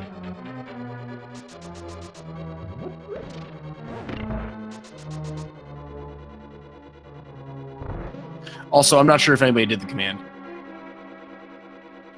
There it is. All right, now get your guesses in. We only have a little bit of time to guess them. But so, the big key, where do you think it's going to be today, Sir Linkalot? I'm going to go chest 17. And then, of course, we play this game for fun here in the Speed Gaming channels, but if you are a subscriber to any of the Speed Gaming channels or have donated 250 bits across any of the channels, you have a chance to be entered into the leaderboard. Obviously, if you end up guessing and you're not on that, no big deal, but you're number one in our hearts. So our first chest here is going to be a big 20, and the second chest is going to be blueberries.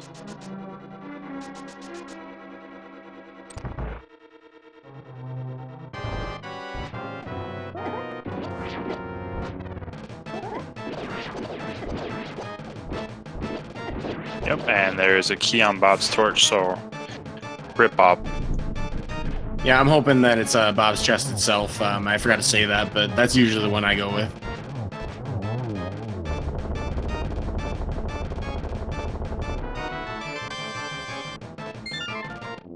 Alright, DT gets his bow. 4 is the Quake Medallion, 5 is a key. Another key for 6, and 7 today will be a little bit of love for a full heart container for Hyphenated. Also, chat pointing out at 140, DT is in go mode. Yep, just has Pod and Eastern to clear, and then he'll be on his way up to Ganon's Tower. Just like we have 8 was 300 rupees though. Yeah, just cash there.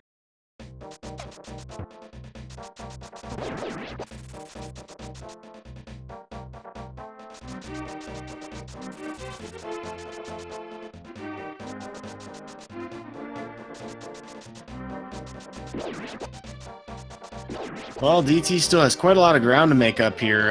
Has to go through Palace of Darkness and Eastern Palace. Can completely go mode the remainders of them. So, I mean, it doesn't take that long to get to the bosses, respectively. But this is time costly, and, you know, we're already through 8 items in Ganon's Tower. So, Hyphenated, it's his race to lose at this point. Yeah, and DT, I think, still has to... Or no, did he go get the big key? No, he hasn't. He has to go get the big key still. So... That's right, and that is on the right side. So chest 9 is going to be the compass, 10 will be 10 arrows, 11 a burrito, and 12? Just a little bit of love. Well, I think Elvis said it best, just a crazy little thing called love, but not the love that we needed. We needed the big key variety of that. So we've been through 12 chests so far, if I'm counting right. Yep, you are. Or no, that was 10 through 13. Chat's correcting me like 17 times because that was absolutely wrong. Oh. Alright, so we've got Bob's chest will be next at 14.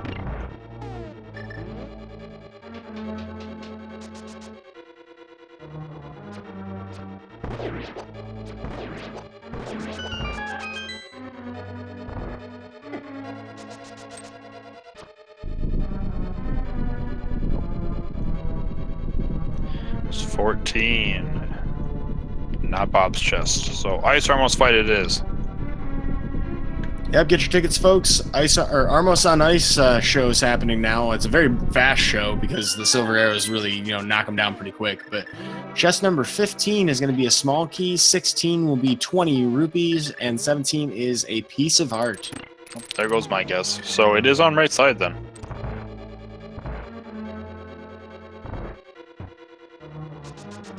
I'm sure chat at this point is crossing their fingers for tile room.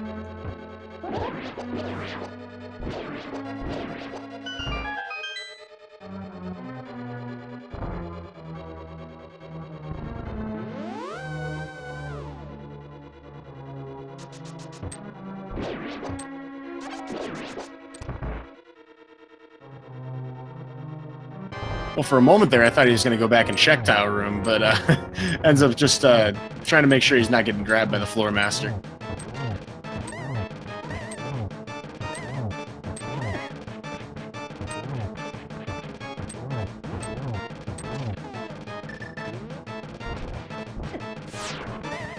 For a second there, I thought DT was going to mirror out of this fight.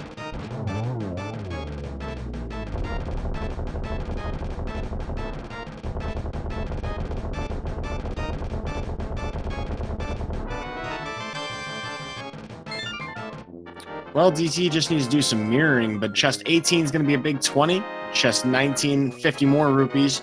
And 20 will be our big key for the day today. Yep, chest 20.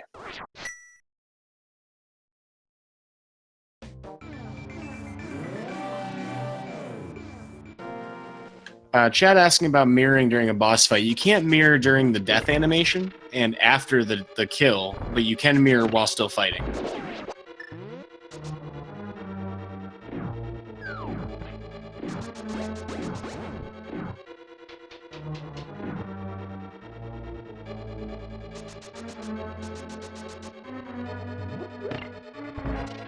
Well, it looks like our closest guest today from sub or supporter is Lacunary. Congratulations with your 19 guess. For those of you out there who guessed 20, you have God vision apparently. But by all means, subscribe to the Speed Gaming channels or throw some bid donations anyway. There's the interactive races are a great way. That's how I got mine. But by all means, do that. Get on our leaderboard. Congratulations, Lacunary, for your victory today. In the meantime, we're heading to the Gauntlet, making quick work of the first few rooms. I didn't even see Hyphenated do those mimics. Yeah, no, the mimic rooms were very, very quick and clean.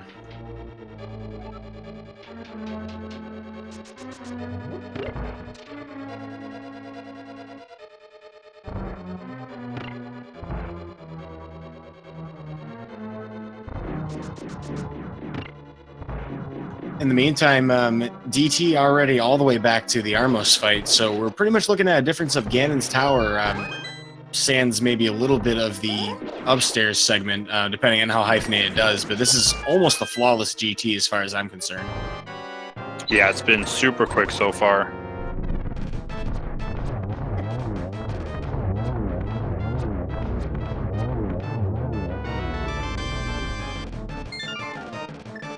Alright, DT gets his burrito off of Armos and gets crystal number 7. Looks like Lamolus 2 is going to be a 2-cycle for Hyphenated. Not the optimal, but definitely pretty good.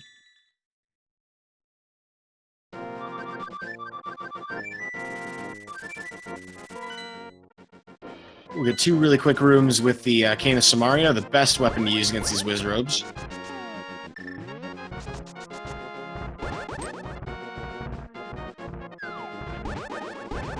So if I have this right, I think that DT can make some time back up by doing Dark Magician strats here. Yes, he would be able to.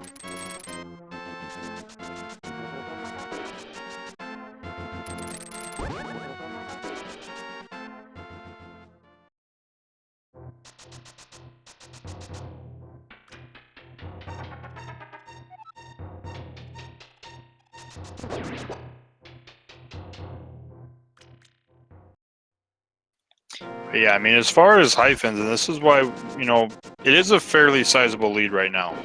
But we don't say it's over. It is, at this point, you're 1 hour, almost 1 hour, 50 minutes into a seed. You're thinking that your opponent's probably not that far away from finishing. You're looking for the dot done.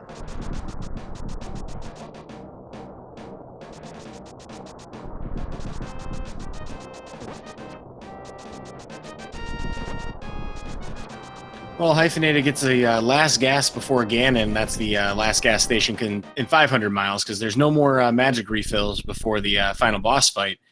Not as big of a deal when you have half magic, red mail, mirror shield, gold sword, all the things that you could possibly hope for. But at the same time, it's good to make sure you have a full top off before then. Yeah, and Hyphen hook shotting across and on his way to Aga 2. Yep, doesn't really feel the need to check the vanilla Big 20 chest there. Certainly nothing to really find at this point, besides maybe like a really lucky bottle.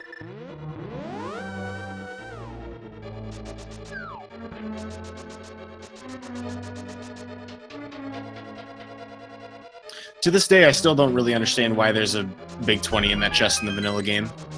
Looks like we're not going to get Dark Magician out of In the Name of DT today, though.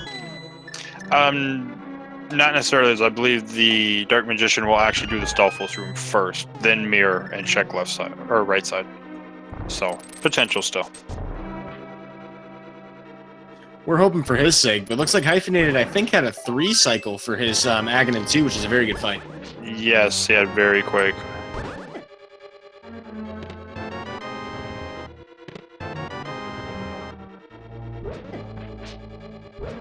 But no, he will not be doing the Dark Magician strat, so he will get it on. More than likely, it's going to be chest 20 for him as well. Yep, Hyphenated is in a commanding position to close out this race. So with the Gold Sword fight with Ganon, this is considerably easier than what most folks are kind of used to, which is Tempered or even Master Sword. We'll get a Grumble, something about food from Ganon here, but we're only going to need 6 slashes to take out the first and second phases respectively. The third phase is just 4 slashes that you have to time with his jumps. He's going to get a 1-in-1 cycle here, it looks like. And then phase 4, we have the Silver Spores, so that'll be very easy to finish up. Yep.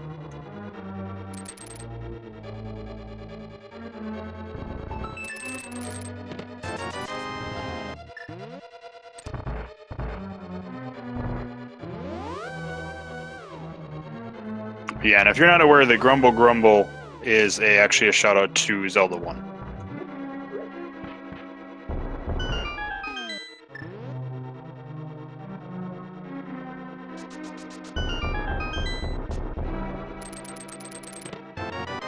And yes, Ganon, we did in fact find the arrows in Death Mountain. Let me show them to you. He gets his torch glitch. Gets a nice double.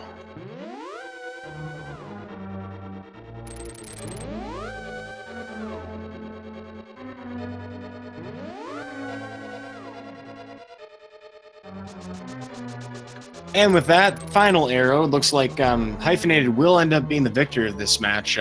We'll have in just a moment his official time. Actually, do you have the race channel open? I do. We'll get the official time as soon as he enters in and finishes. All right, so get your GGs in chat for Hyphenated, who finishes with an official Speed Racing TV time of 1 hour, 51 minutes, and 17 seconds.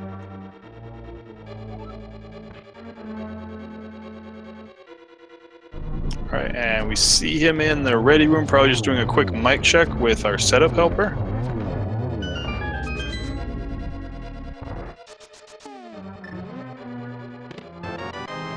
And it looks like we are joined by Hyphenated, the victor of the match. GG, Hyphenated. Hello, good game.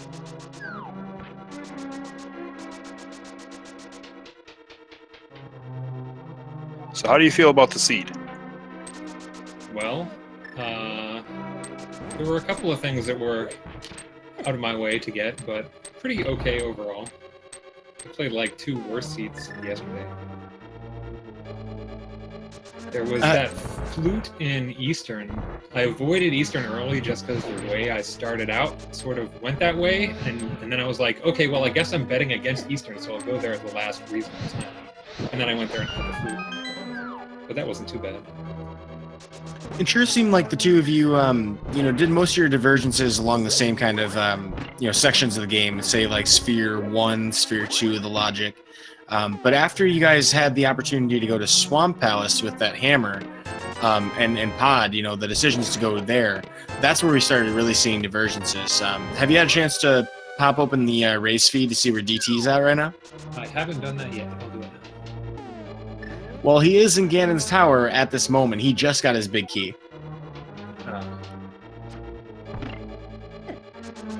So did you have any routing decisions that you felt like really paid off for you in this race?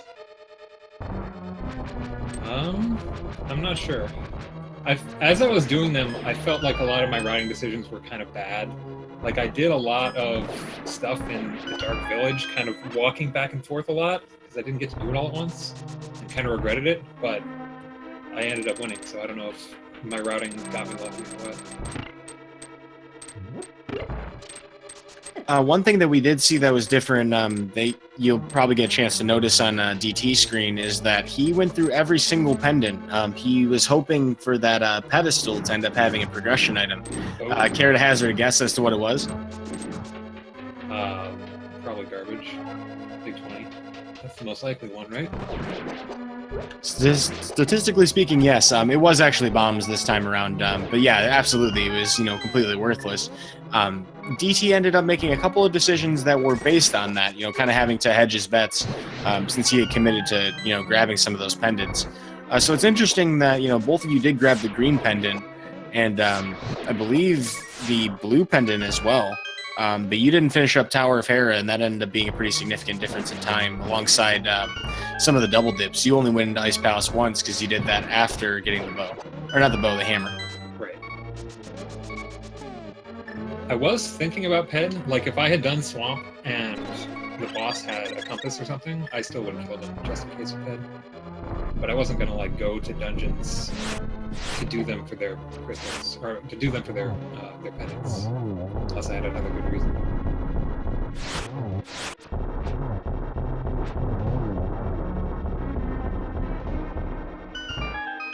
One thing I wanted to ask you about, I think there was a death in Thieves Town. That was an intentional death warp for health, wasn't it? Correct. Because I was worried.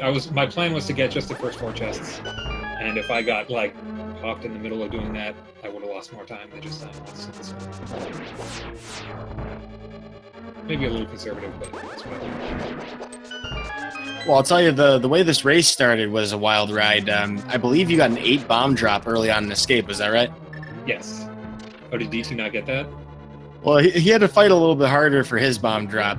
He did find 1 on his way to that 1 bomb chest, and he got it right before that bomb chest too. Yeah, I think he got it in the rope hallway.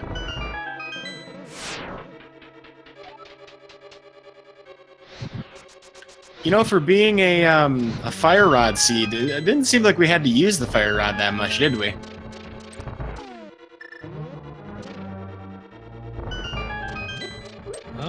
Yeah, not that much. Not much really.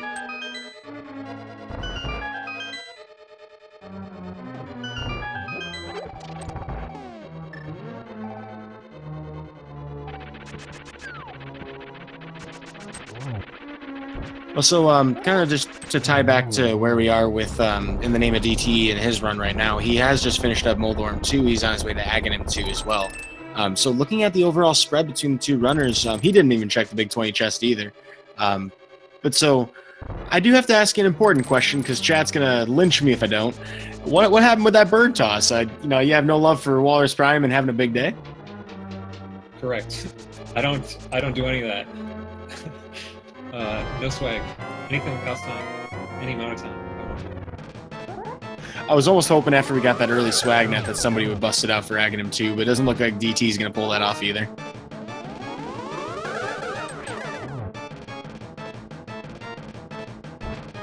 Well, so with this win, that's going to elevate you to 4-1. Do you have any plans, Hyphenated, to prepare for your next match? There's a few more glitches I still need to learn. I don't know how to do Houlihan without flippers. I have been doing a bunch of practice, focus practice the past week or two. I ground out a couple 100 times all the bomb jumps, and I learned how to do the blind script, and I learned how to do Trinex Zero Cycle, although I didn't quite get it this time. I just have to learn, the Graveyard Houlihan, as far as, important glitches I still need to learn.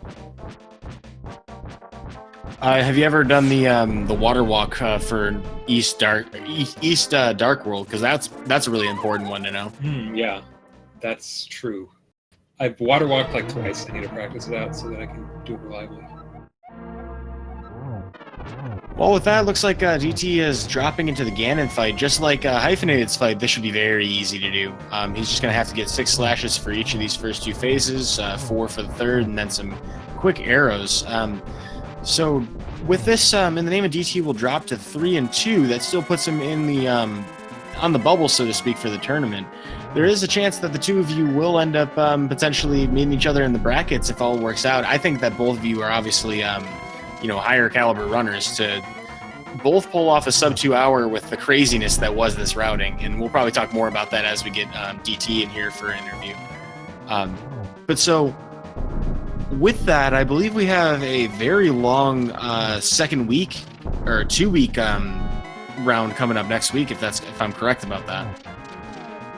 Yeah, so week 6, even though it's week 6 and we're just going to have week 7, week 6 is going to actually take place over the course of 2 weeks due to Memorial Day weekend for part of it, as well as RPG Limit Break is also happening. So I know some of the runners are doing that so as to not have to force races or, scheduling conflicts, stuff like that. The admins did decide to make it 2 weeks to schedule your week 6 race. Looks like we'll have a finish with In the Name of DT as well, pending that official time in just a moment. I'm going to have to rely on you for that one. I don't have the race channel open.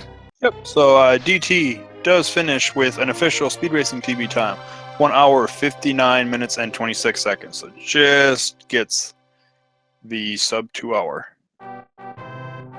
Which is impressive as far as I'm concerned from anybody who's doing this race. You look at the collection rate on hyphenated screen here, it's 168 out of 216. So for the massive number of items we found, and I'm sure In the Name of DT has even more, I'm very impressed by what we saw today. So we talked about it earlier, but folks, the best way you can support these runners, I really recommend you do it, is give them a follow. If you're looking to improve your randomizer game, these are clearly people you want to, be watching. But so we're going to see if we can get In the Name of DT here in for an interview. Check that in just a moment.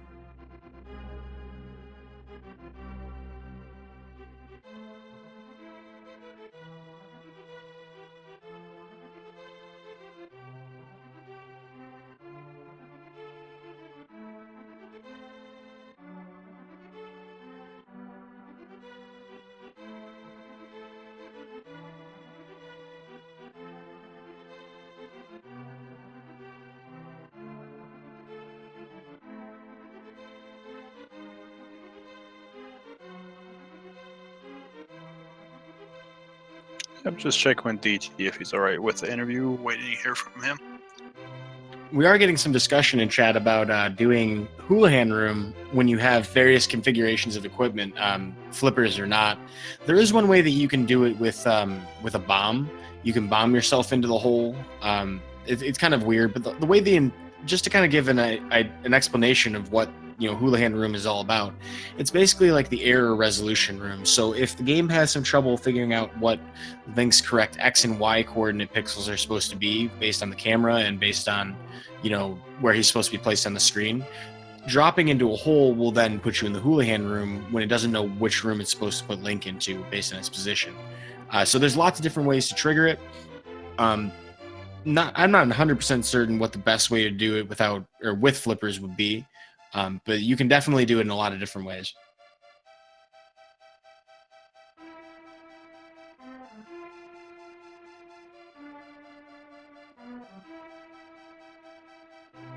Folks also asking about the week 6 pairings. We're not going to know that right away. I would actually anticipate waiting until tomorrow, to be honest with you. Challenge has been trying very hard to keep up with this tournament. I think it sure seems like it. We've had like a good 5 or 6 different people trying to coordinate that from the support side of things. So keep in mind, folks, this is a 500+ person tournament. Not exactly the easiest logistical thing to manage. So I want to do my shout outs for the tournament admins and all of the tournament staff who have been helping to keep this ship afloat. This is quite an undertaking, and I don't know how, over a month into this, you guys still have your sanity. Even being on the commentary chair, it's kind of stressful just to try to keep up with. So shout outs to all of you folks. I also want to thank Sir Link a lot for sharing the mic with me today. Yeah, but we are actually joined by In the Name of DT, so GG. Hey there, sorry for the delay getting in here. I had to go take a cold shower after that one. Oh, what a seed. That's been a wild ride. That was absolutely wild. First and foremost, GG's to Hyphenated. Congratulations on winning that one. Good games to you too. Thank you. Man, oh man, I felt like there were just so many times where there were so many options and places I could go, and then each one of those happened to be wrong until the very last one. Well, what's incredible is that you managed to salvage a sub 2 hour out of this. I mean, the daisy chain of logic was nuts. So, I mean, and we can see the item collection on hyphenated screens at 168 out of 216. Oh boy. And that's with like 7 minutes quicker. So I have to imagine that both of you guys, did this about as quickly as this could have been done. I can't wait to see my collection rate, actually. I mean, when it came down to it, when I finally entered the Swamp Palace, I was still looking for Ether, Ice Rod, and the bow. And at that point, I was nearly dead set on it being a pedestal seed. You probably noticed, like, the first time I was heading down to Swamp, I actually changed my mind and went to Spike Cave and Hera, because at that point I kind of decided, you know what, let me just go for it. I had the pedestal in mind, and Spike Cave was an option. I got burned on Spike Cave in the last race that I played, having the Titan's Mitts in that case. Of course, having nothing this time, but I don't know, sometimes you just gotta, when all else fails, you just gotta have a plan in mind and just go for it no matter what else happens. Didn't work, but, I mean, that's rando.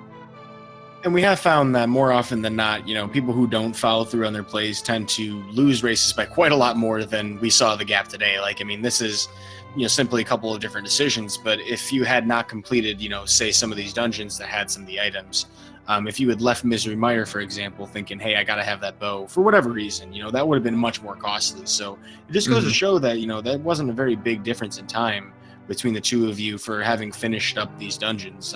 You showed that it does make sense to, even if you end up losing for it, you still makes sense to finish your plays. But wow, I mean, we went on a crazy path. We had Flute in Eastern that was supposed to lead you to, oh my gosh, I can't even think about where that takes you. Like, that was supposed to take us up to Death Mountain initially, because of, I don't know where the first bottle in sequence would have been, because maybe Catfish would have been because of Titan's Mitts and Flippers and Moon Pearl, but yeah, Catfish would have been first bottle within sequence, because Right. you could have. I mean, it's sequence break because you didn't get the lamp, and lamp was behind so much in logic.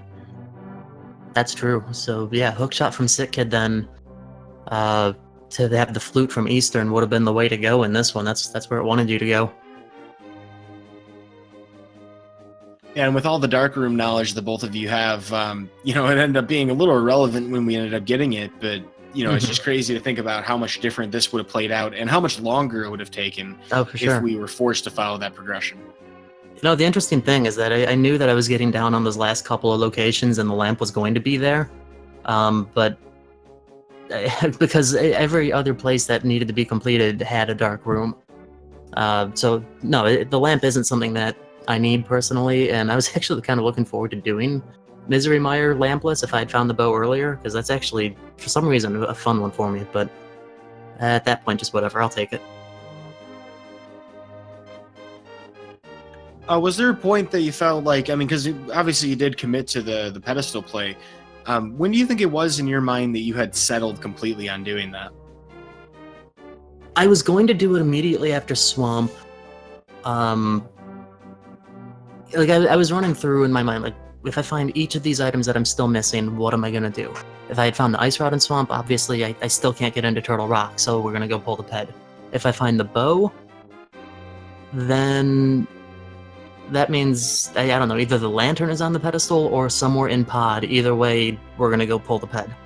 If I had found Ether, which I did, then it was like, okay, now I actually have a couple of options. And then finding the book just kind of strengthened that idea to go check Bombo's tablet right away, get the Ice Rod, which at that point, no, we're going to go do Turtle Rock, because that's almost a full clear anytime you do it normally. So might as well just go do that and then go check the ped afterward before Misery Mire, because that's 8 item locations that are kind of annoying to get to. Any one of those could have had what I was looking for too, so I'd rather have that knowledge ruled out than spend an entire dungeon's worth, which of course I had to do anyway because Vidi had the boat. Yeah, that was a pretty rough spot to find it. But that's my long-winded thought process on the matter. I mean, my mind was going like a mile a minute at this one. I was like, you know what? There's no way that I'm going to come out ahead on this one. There's just too much being cleared that I could have done a little bit earlier. But, I mean, I felt confident with the choices I was making, and I felt mostly confident with my execution, aside from Muldorm 1, but it is what it is.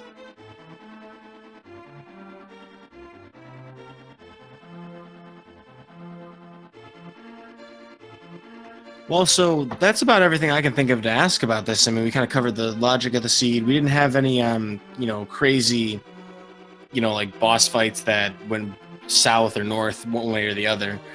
Do you guys have any thoughts? I'll start with you, Hyphenated, about the seed or about the rest of the tournament that you want to share with your fans.